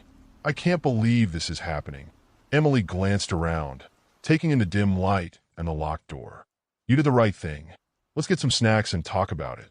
We made our way to the kitchen, and as we settled at the table with snacks, I could feel the tension begin to ease. Emily's presence was a balm for my frayed nerves, and I found comfort in her familiar laugh and reassuring words. "Did you see his face at all?" she asked, her brow furrowed as I recounted the details of the encounter. "No, just a silhouette, but he felt menacing. I could sense that he was just waiting for me to let my guard down." Emily nodded, her expression serious. "That's terrifying. Have you thought about moving your bed away from the window? Just for tonight?" It was a good idea, but I hesitated. What if he comes back? I don't want to feel trapped. "You're not trapped. You have me here now," she said, her voice firm. "Let's just make sure you feel safe." With a small sigh of resignation, I agreed. We moved the bed away from the window, and I felt a little better knowing that I wasn't entirely exposed. We spent the next few hours talking and watching TV, attempting to distract ourselves from the fear that still lingered in the back of my mind. But as the night wore on, a new thought began to creep in. What if this man was someone I knew? Someone from my past who had decided to return and haunt me? My mind raced through the faces of people I had encountered, searching for a connection, a reason for his presence. Emily must have sensed my unease because she placed a reassuring hand on my arm. "You're safe, okay? I promise I won't let anything happen to you." I smiled weakly, grateful for her support, but the lingering dread refused to leave. The night wore on, and despite the distraction, sleep eluded me. I could feel my eyelids growing heavy, but each time I closed my eyes, the image of that dark figure loomed in my mind, a specter of fear that wouldn't let me rest. Hours passed, and eventually, Emily's soft snores filled the room, a comforting sound in the otherwise quiet house. I envied her peace, wishing I could escape into a dreamless slumber like she had. But then, a noise broke the stillness, soft and muffled, like a whisper carried on the wind. I shot up in bed, heart racing as I listened intently. Was it my imagination, or was someone outside? I turned to Emily, ready to wake her, but the sound came again, clearer this time. It was a faint tapping, a rhythm that seemed to echo through the walls of my house. I strained to listen, adrenaline surging through my veins. "Emily," I whispered, nudging her awake. "Did you hear that?" She blinked sleepily, looking around the dark room. "Hear what?" I held my breath, listening for the noise again. It was there just outside the window, the soft, persistent tapping that sent chills down my spine. "There's someone outside." Emily's eyes widened as she turned toward the window, but before she could respond, the sound grew louder, a deliberate knocking that echoed like a heartbeat. "Get down," I hissed, ducking behind the bed. As I crouched low, fear surged through me. The figure was back. I could feel it in my bones, the certainty that whatever was outside my window was not going away. The knocking continued, steady and relentless, and I could hear the muffled sound of my own heartbeat in my ears. "Call the police," I whispered urgently, but Emily was already reaching for her phone, her hands shaking. I felt the air around us thicken, a palpable tension as we waited in the dark, hearts racing. The knocking stopped for a moment, and I held my breath, praying that whoever it was would just leave. But then came a voice, low and raspy, barely above a whisper. "Let me in." The words sent a chill down my spine. I turned to Emily, my eyes wide with terror. She looked back at me, fear mirrored in her expression. "What do we do?" she whispered, her voice trembling. "Don't answer," I urged, my mind racing. "Just stay quiet." But the voice came again, more insistent this time. "I can see you." I know you're in there. I felt a wave of nausea wash over me as panic gripped my chest. This wasn't just a stranger. It was someone who knew me, someone who had been watching me. My thoughts raced, trying to connect the dots, but I was too terrified to think clearly. The knocking started again, louder this time, shaking the window frame. I glanced at Emily, who was staring at the door, eyes wide with fear. "Should we call the police again?" she asked, her voice barely above a whisper. Before I could respond, the tapping turned into a pounding, a ferocious assault on the window, as if the figure outside was trying to break in. I felt paralyzed, trapped in a nightmare I couldn't escape. "Please, let me in," the voice pleaded, dripping with an unsettling familiarity. "I'm here for you. You're not safe." That's when the realization hit me like a cold wave. This wasn't just a random intruder. It was someone who had been watching me for a long time. Someone who knew my fears, my weaknesses. The weight of dread crashed over me, suffocating and relentless. "Who are you?" I shouted, my voice trembling. "What do you want?" There was a moment of silence. The pounding stopped, and I felt the air grow still. The figure outside seemed to pause, as if considering my words. "I'm here to protect you," it finally replied, voice low and conspiratorial. "I've always been here, watching over you." Panic clawed at my throat as I realized what that meant. This was no stranger. This was someone who had infiltrated my life, someone who had been lurking in the shadows, waiting for the right moment to reveal themselves. Emily's grip on my arm tightened as she held her breath, both of us frozen in fear. "We need to get out of here," she whispered urgently. "Now." But the voice continued, its tone growing more insistent. "You need to trust me. I'm the only one who can keep you safe." "No!" I shouted, rising to my feet. "Stay away from me." The pounding resumed, more frantic now, and I felt the walls of my room closing in, the shadows creeping closer. The figure outside was relentless, a force of chaos in my carefully constructed world. "Please," the voice pleaded, now tinged with desperation. "You don't understand. They're coming for you." I felt my heart race, confusion and fear colliding inside me. Who were they? Why was I being targeted? Questions flooded my mind, but the urgency of the moment overshadowed everything. "We have to get out," I repeated, grabbing Emily's hand. "Let's go." We raced to the door, adrenaline propelling us forward as we fumbled with the handle. My mind was a whirlwind of thoughts, trying to make sense of the chaos unfolding around us. But just as I turned the handle, the pounding stopped again. I paused, heart pounding in my chest as I glanced back at the window. The figure was gone, swallowed by the shadows of the night. "Did you see that?" Emily gasped, her eyes wide. "He just disappeared." "I don't care. We have to leave now," I insisted, opening the door and rushing down the hallway. We sprinted through the house, glancing over our shoulders as if the shadows themselves might spring to life. My mind raced, replaying the voice's words. What did it mean? Who was coming for me? As we reached the front door, I took a deep breath, my heart pounding with a mix of fear and determination. Whatever was happening, I refused to let it control me any longer. "We're going to my parents' house," I said, swinging the door open and stepping into the cool night air. But just as we stepped outside, a familiar figure emerged from the darkness. An officer, flashlight in hand, looking as if he had just stepped out of a scene from a horror movie. "Ladies, are you all right?" he called, concern etched on his face. "Yes," I replied, relief flooding my senses. "Thank God you're here." The officer approached, taking in our frantic expressions and disheveled appearance. "What happened?" I heard noises from inside. "There was a man outside," I explained, breathless.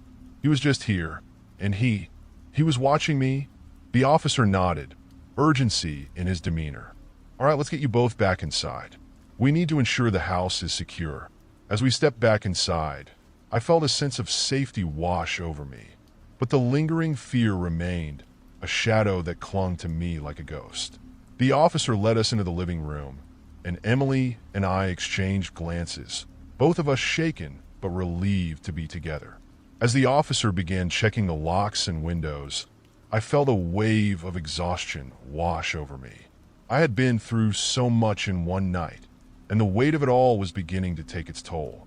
But as I sat down on the couch, trying to process everything that had happened, a new question gnawed at me. Who was the figure outside? What did he mean by, "They're coming for you"? I felt a chill run down my spine as I realized that my night of terror was far from over. This was just the beginning, and I had to find a way to uncover the truth before it was too late. The oppressive weight of the night hung over us like a thick fog as we settled back into the living room. The officer, whose name I learned was Officer Daniels, continued his thorough inspection of the house. Emily and I exchanged anxious glances, the adrenaline slowly fading, leaving only a dull ache of fear in its wake. "All right," Officer Daniels said, finally turning to us. "I've checked all the windows and doors, and everything seems secure. I'll remain on patrol in the area, but I recommend that you both stay together tonight and keep your phones nearby. If anything feels off, call me immediately."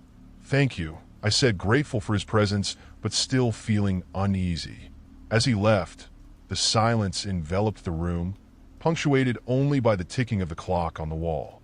I glanced at Emily, who was biting her lip, her brow furrowed in thought. "What do you think he meant?" she asked, her voice barely above a whisper. "About them coming for you?" "I don't know," I replied, my heart racing.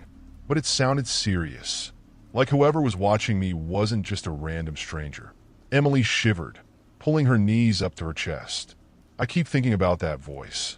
It felt so familiar, like he knew you." "I didn't recognize it," I said, shaking my head. But the way he talked, it felt wrong, almost possessive. As we sat there, the shadows around us seemed to deepen, curling into corners and cloaking the room in darkness. The flickering light of the lamp cast dancing shadows across the walls, creating eerie shapes that made my skin crawl. "We should try to get some sleep," Emily suggested, but her voice lacked conviction. "I mean, it's been a long night." "Sleep?" I echoed incredulously. "After everything that just happened? Maybe it'll help clear your mind," she insisted, trying to sound convincing. "And I'll stay awake with you. We can take turns." I took a deep breath, knowing she was right, but feeling the weight of anxiety settling in my chest. "Okay," I relented, "but I want to keep the lights on." Emily nodded in agreement. We moved to the couch, pulling the blanket around us for comfort. The soft hum of the lamp provided a semblance of safety, and we both leaned back, our bodies tense with unease. As the minutes dragged on, I felt my eyelids growing heavy, but sleep eluded me. My mind was a whirlwind of thoughts, replaying the events of the night. Who was the man outside? What did he want from me? I couldn't shake the feeling that this was just the beginning of something much darker. "Do you remember anything strange happening before tonight?" Emily asked, her voice breaking through my thoughts. "Any weird encounters or messages?" I closed my eyes, trying to sift through my memories. "Not really," I admitted, frustration creeping in. "I mean, there's always the occasional creepy neighbor or someone who seems a little off, but nothing that would point to this. Maybe it's someone from school or work," she suggested. "You never know who could be watching." Her words sent a shiver down my spine.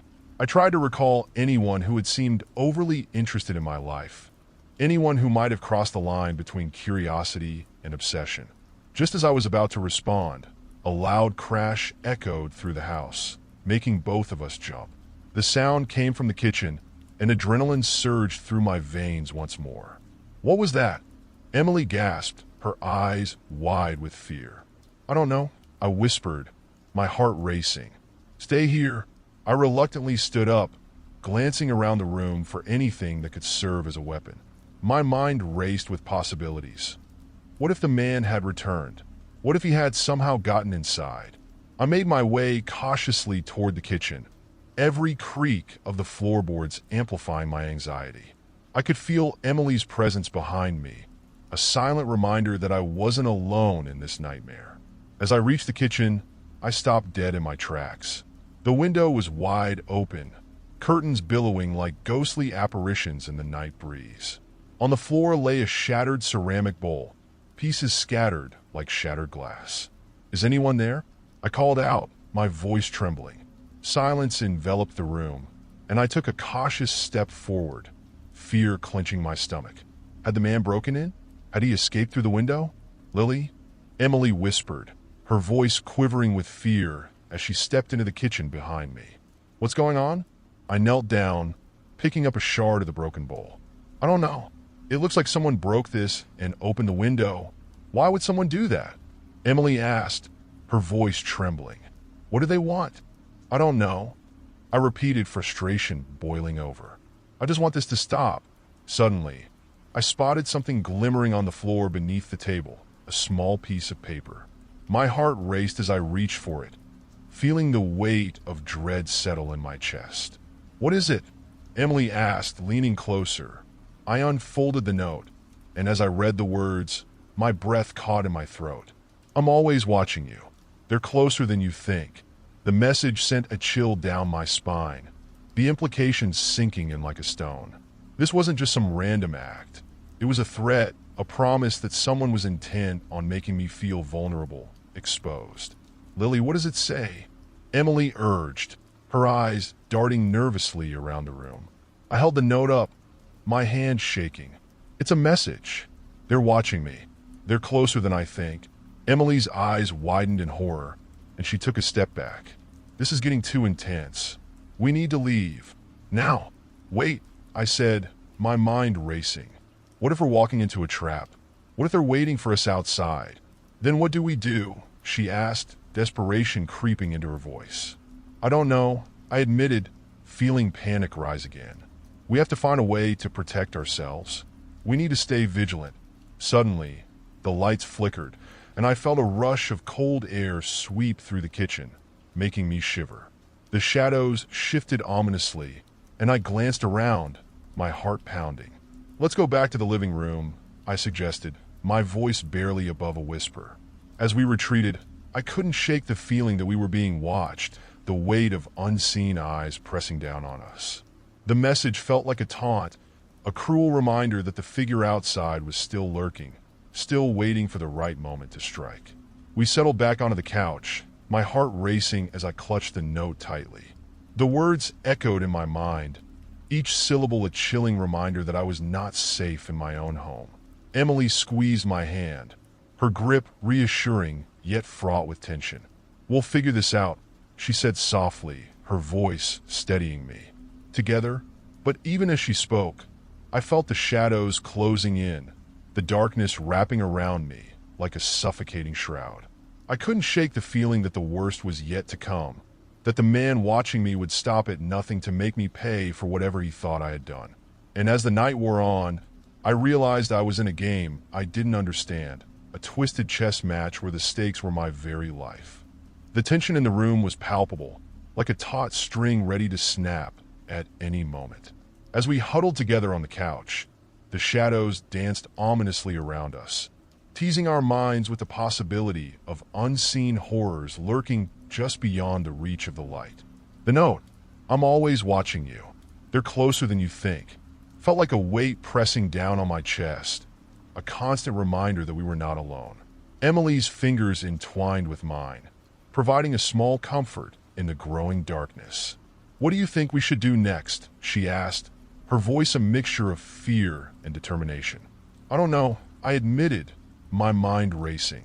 We can't just sit here and wait for whatever is happening to unfold. We need to take action. Should we call the police again? She suggested, her eyes darting toward the window, as if expecting to see the figure from earlier staring back at us. I think Officer Daniels is right. We should stay together and keep our phones handy. But I also think we should find out more about this person. We need to understand what we're dealing with. Emily nodded, her expression resolute, yet a flicker of doubt crossed her face. How do we do that? We don't even know who we're dealing with. I took a deep breath, gathering my thoughts. Maybe we can start by investigating this house, I proposed, the adrenaline coursing through my veins again. If someone is truly watching me, they might have left clues. We should check the rooms upstairs. Are you serious? Emily's eyes widened. What if they're still here? What if they're watching us right now? I hesitated, but the determination grew stronger within me. We need to take that risk. If we don't confront this now, we'll always be living in fear. I can't let this control my life. Okay, she relented, though her voice was shaky. But let's stick together and keep the lights on, we stood up and made our way to the staircase, each creak of the steps echoing loudly in the silence of the house. My heart pounded in my chest, a rhythmic drumbeat of fear and anticipation. The hallway above was dimly lit, the glow of our lamp barely reaching the far corners. I led the way, my senses heightened, every small noise making me jump. Emily followed closely, her presence a reassuring reminder that I wasn't facing this alone. We checked each room methodically, starting with a spare bedroom. The bed was neatly made, untouched since our last guest had left.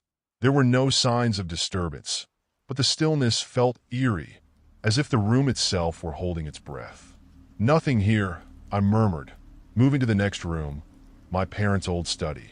Books lined the walls, and the scent of aged paper filled the air. I opened the desk drawer, rifling through old papers and receipts, hoping to find something, anything, that could provide insight into the situation. Emily stood by the door, scanning the room. "This feels so wrong," she whispered. "Like we shouldn't be here." "Just a little longer," I replied, my voice firm despite the growing anxiety in my chest. I pulled out an old notebook, its pages yellowed with age. Flipping through it, I realized it belonged to my father, filled with his thoughts, sketches, and plans. "Lily!" Emily gasped suddenly, her voice sharp with alarm. I looked up to see her pale face illuminated by the light from the hallway. "Look at the window!" I turned to see the window wide open, the curtain billowing out into the night like a ghostly hand reaching for the outside. My heart sank. I rushed over, my pulse quickening as I scanned the dark yard outside. "Did we leave this open?" I asked, my voice barely above a whisper. "I thought we checked everything," Emily replied, her fear palpable. "I'm sure we did," I said, trying to suppress the dread welling up inside me. "But if someone got in here, we need to find out." We stepped closer to the window, peering out into the darkness. My breath caught in my throat as I caught a glimpse of movement near the edge of the yard. A shadow shifted, blending with the trees, but it was gone before I could fully focus. "Did you see that?" I exclaimed, turning to Emily, who looked equally shaken. I think so," she stammered. "What if they're here?" I took a deep breath, trying to steady my racing heart. "We need to check the other rooms. We can't let fear paralyze us." As we moved to the next room, the master bedroom, I couldn't shake the feeling of being watched. The air was thick with tension, and every shadow seemed to dance mockingly at our presence. The master bedroom felt different.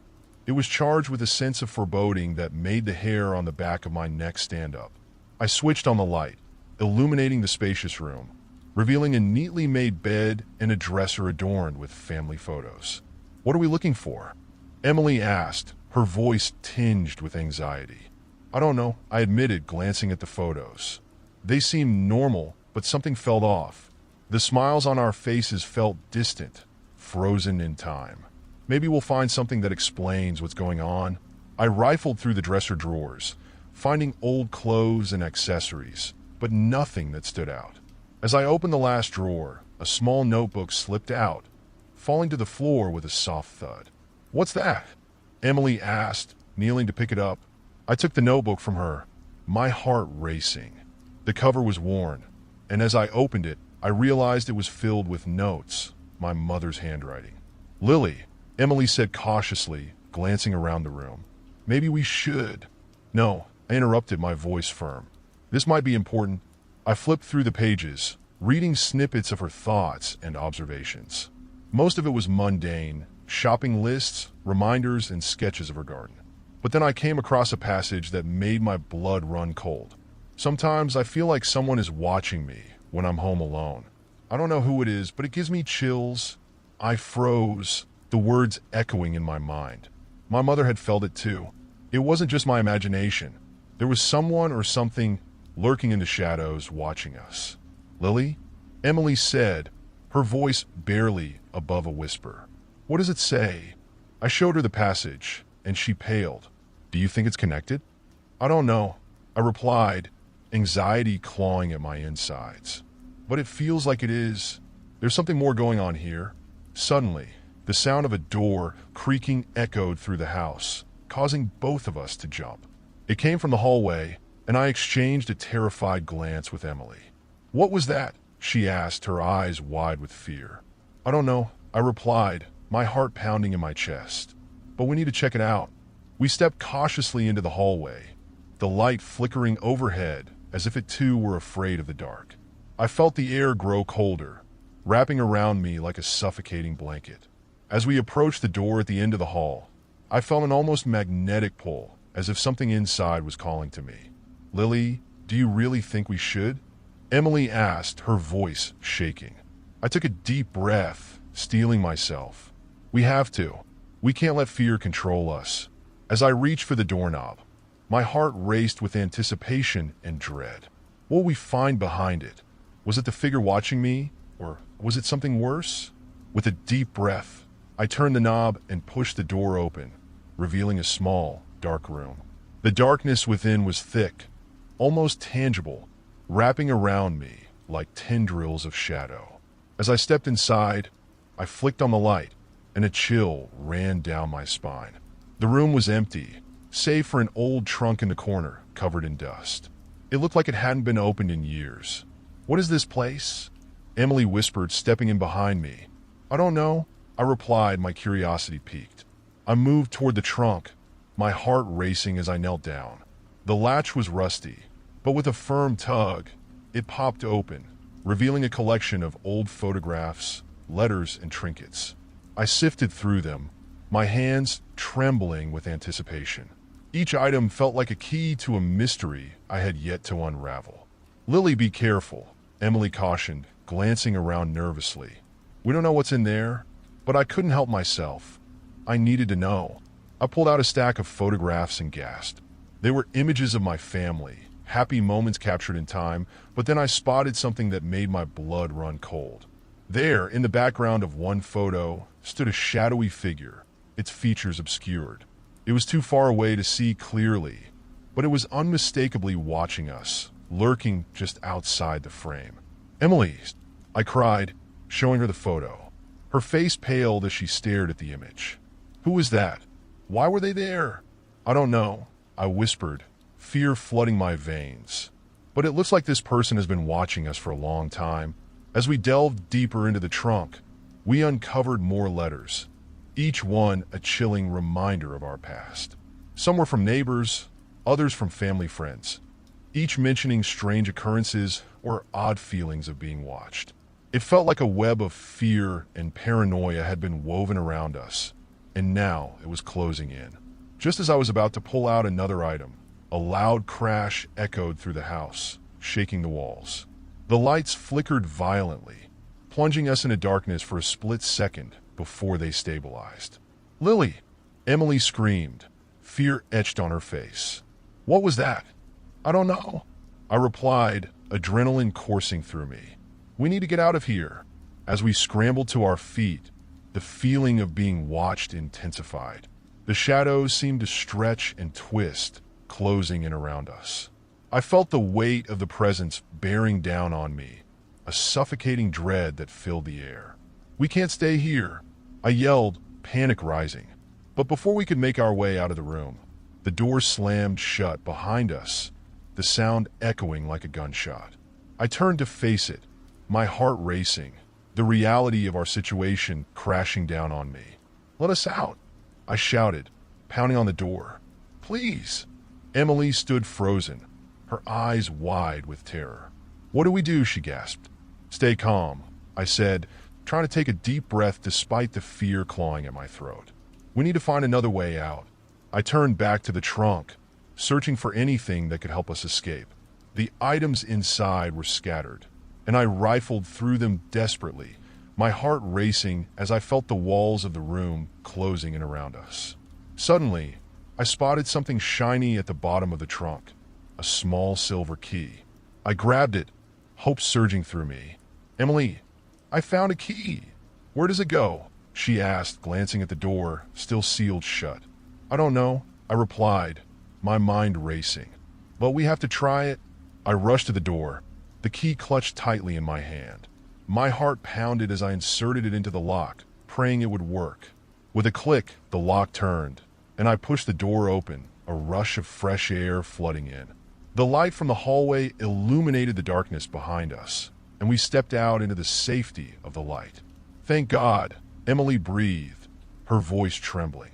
But before we could catch our breath, the sound of footsteps echoed from downstairs, growing louder and closer.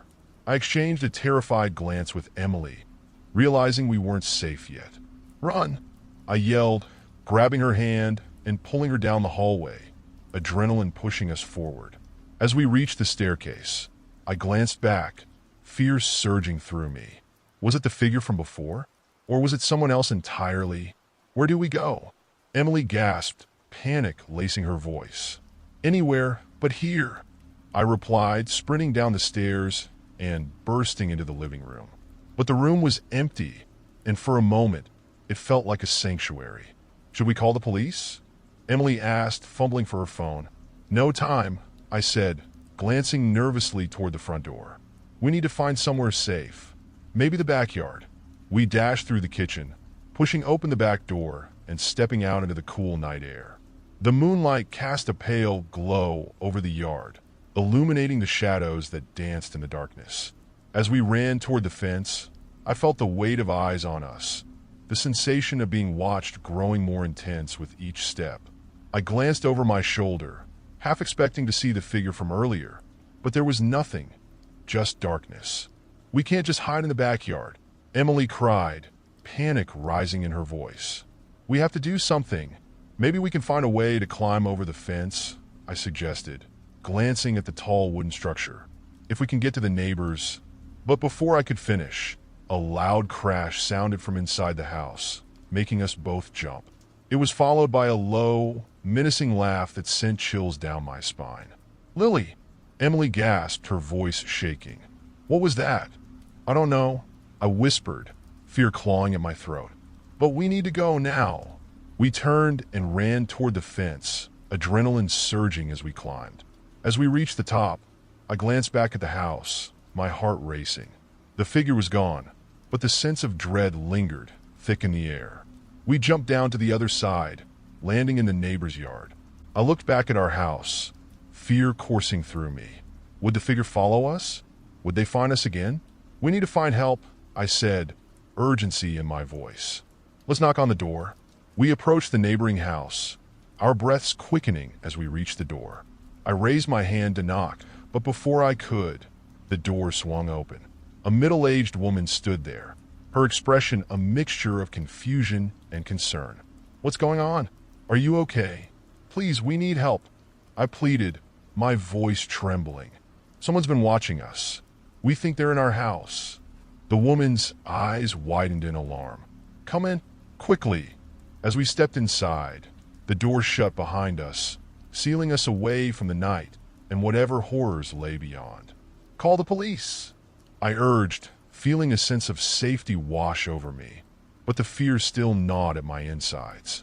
"Right away," the woman said, rushing to grab her phone. As she dialed, Emily and I stood together, our hearts racing as we processed everything that had just happened. The reality of our situation sank in, and I felt the weight of fear creeping back, the shadows of the night threatening to close in once more. "We'll be safe here," I whispered to Emily, trying to reassure both her and myself.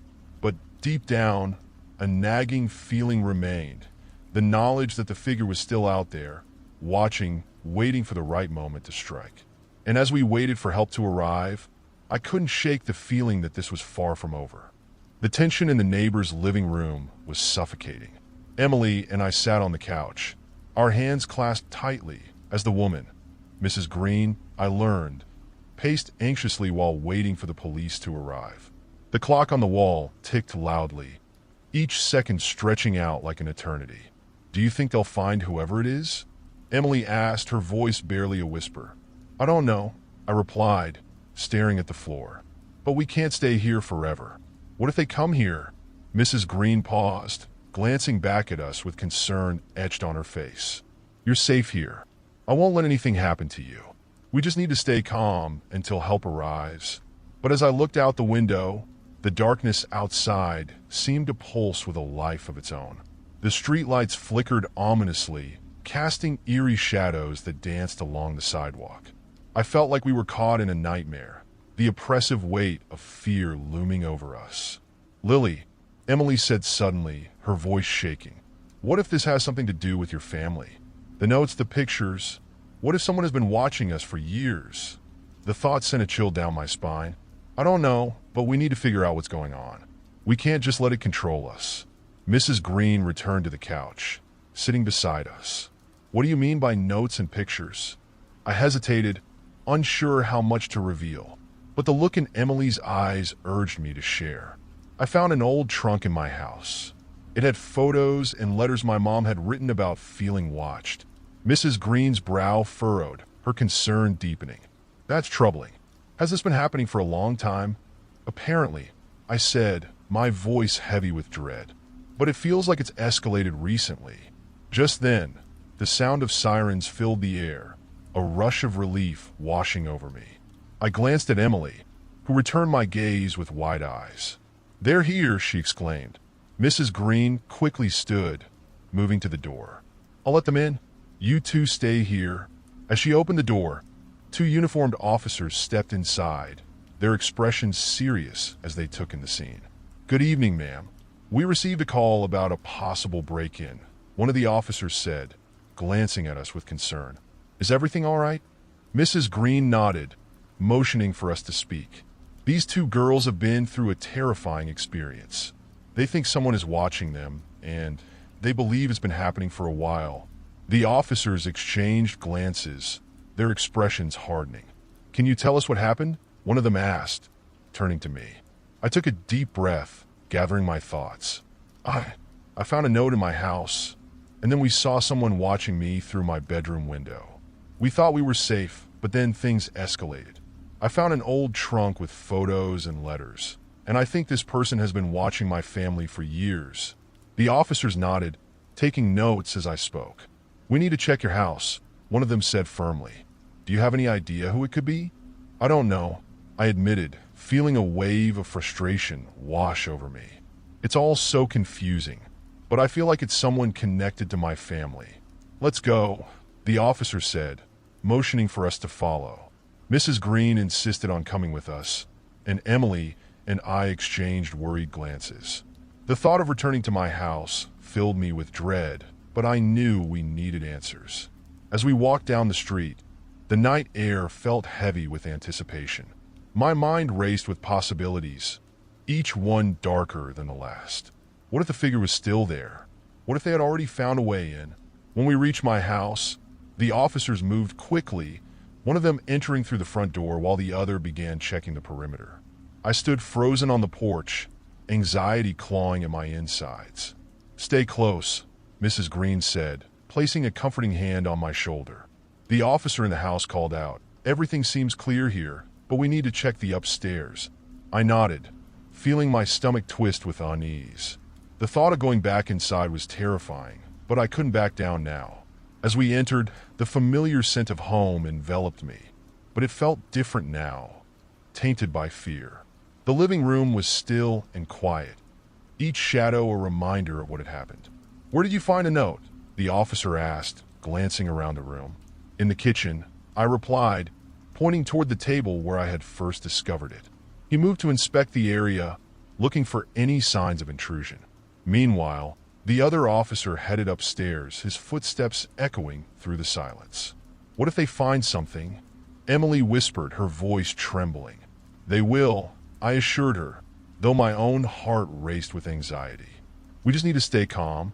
A few moments later, the officer upstairs called down, "We need you to come up here." My breath caught in my throat as I exchanged glances with Emily. "What did they find?" I whispered.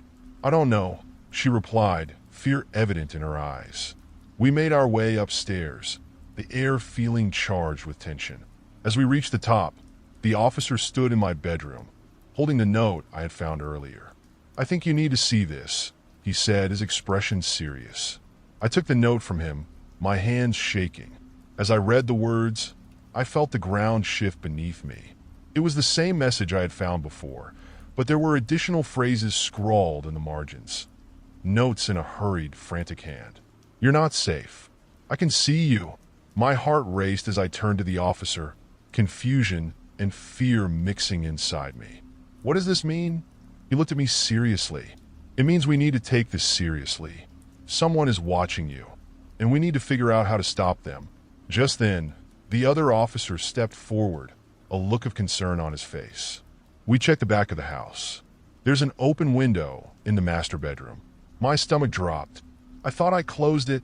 The officer nodded grimly. "We need to search the entire house, top to bottom. You need to stay with us." As we moved back downstairs, I couldn't shake the feeling that we were being watched.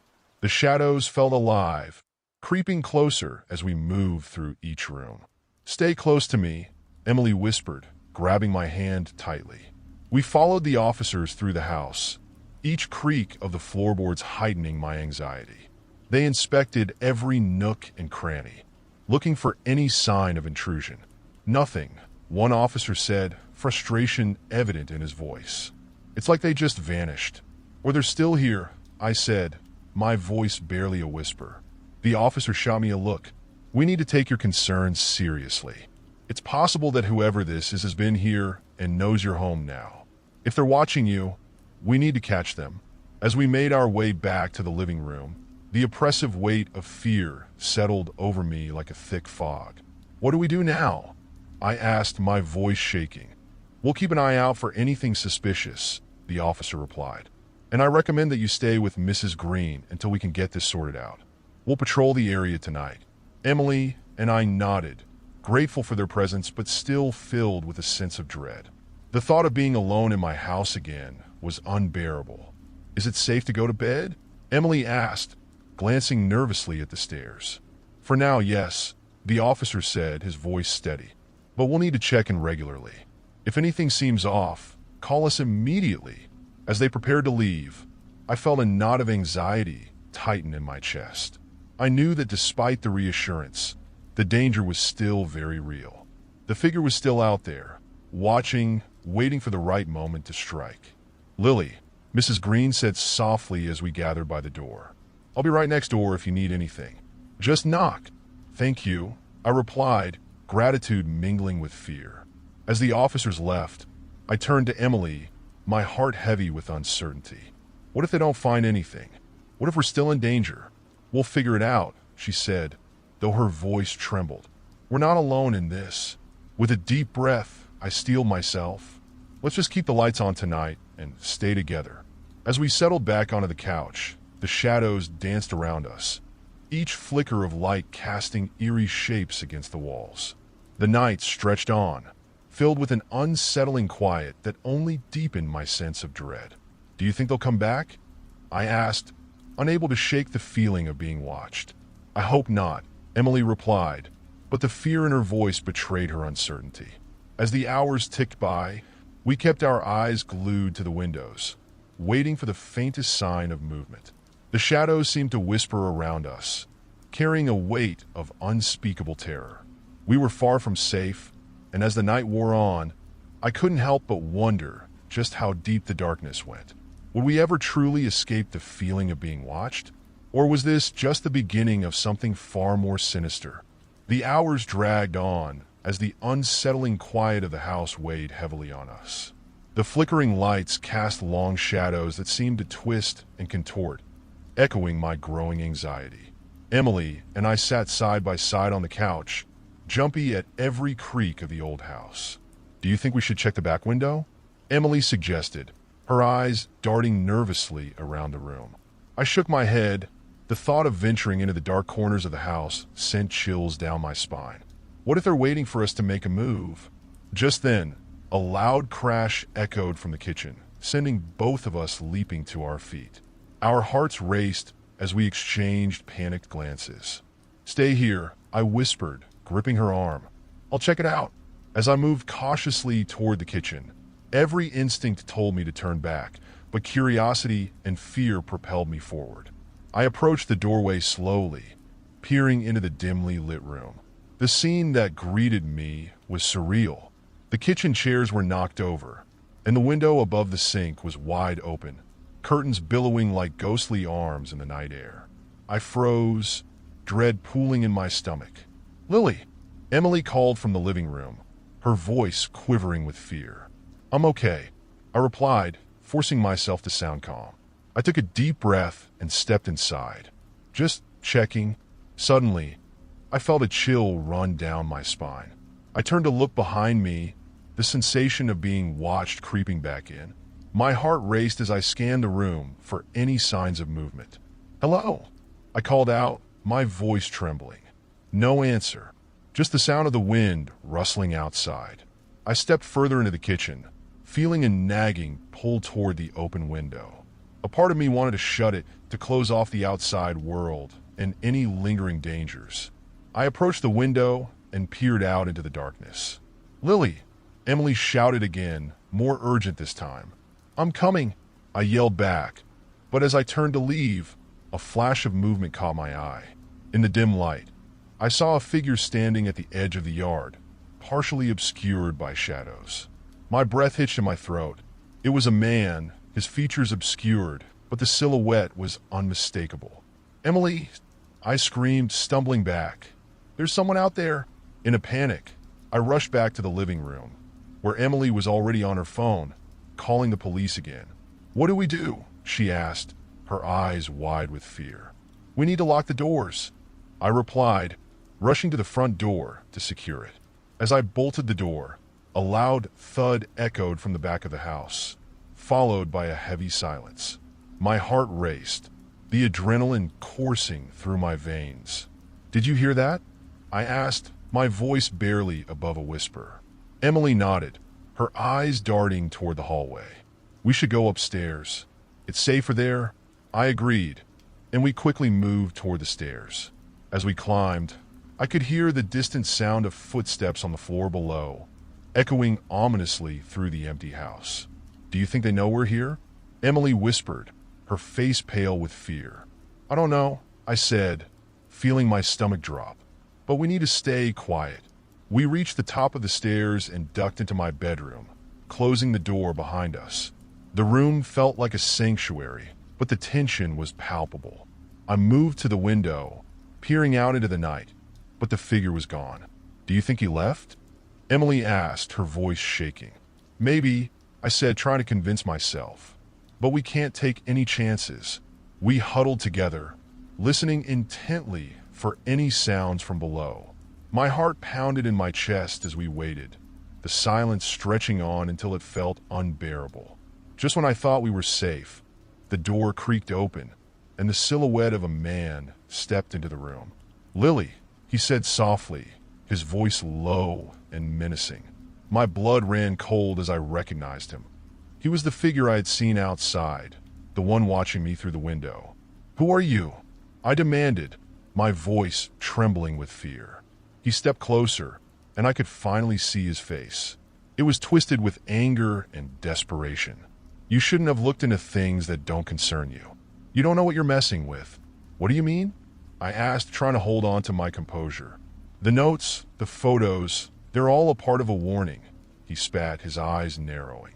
"Your family has a dark past, and you're digging into things best left buried." "What are you talking about?"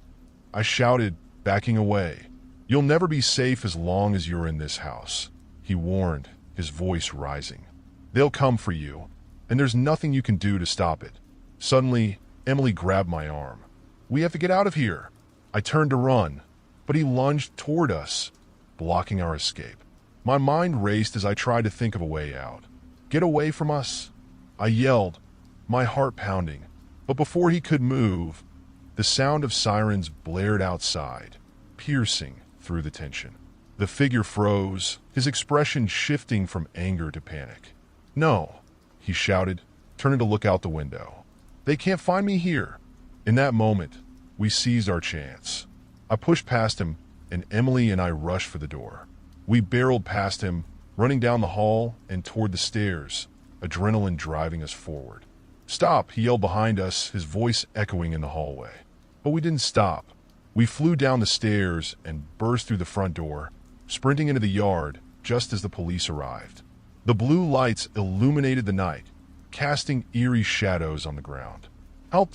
I screamed, pointing back toward the house. "He's in there!" The officers rushed inside, and we stood outside, panting and trembling. "Where is he?" one of the officers asked, his gaze scanning the area. "He was just in my room," Emily cried, her voice frantic. As the officers moved quickly through the house, the figure suddenly bolted out the back door, a desperate look in his eyes. "You'll regret this," he shouted as he ran into the night. "Stop!" one of the officers shouted, chasing after him. I watched in horror as the man disappeared into the shadows, my heart racing. But the officers were quick, and I heard the sound of footsteps and shouts as they pursued him. Moments later, the officer returned, breathless but determined. "We have to secure the area. Stay close to us." We huddled together, trembling as the realization of what had just happened settled in. The police searched the yard, looking for any signs of the man. After what felt like an eternity, one of the officers returned. "We'll need to question you both about what happened. But for now, you're safe." I let out a breath I didn't know I was holding, relief flooding through me. "What happens now?" I asked, my voice shaky. "We'll investigate this incident and make sure your house is secure," the officer replied. "And we'll do our best to track him down." As the adrenaline began to fade, exhaustion washed over me. I looked at Emily, who was still wide-eyed with shock. "I can't believe that just happened." "Neither can I," she whispered, still shaking. "Let's get inside," I said, glancing back at the house. The shadows seemed to writhe and twist, but I felt a newfound determination rising within me. We had faced the darkness and survived. As we stepped back inside, I knew that this was not the end. The past would always linger, but together we could face whatever came next. The house might have secrets, but we were stronger than the fear that sought to bind us. "We'll figure this out," I said firmly, looking at Emily. Together, and for the first time that night, I felt a glimmer of hope. If you like the story, don't forget to subscribe and like the video.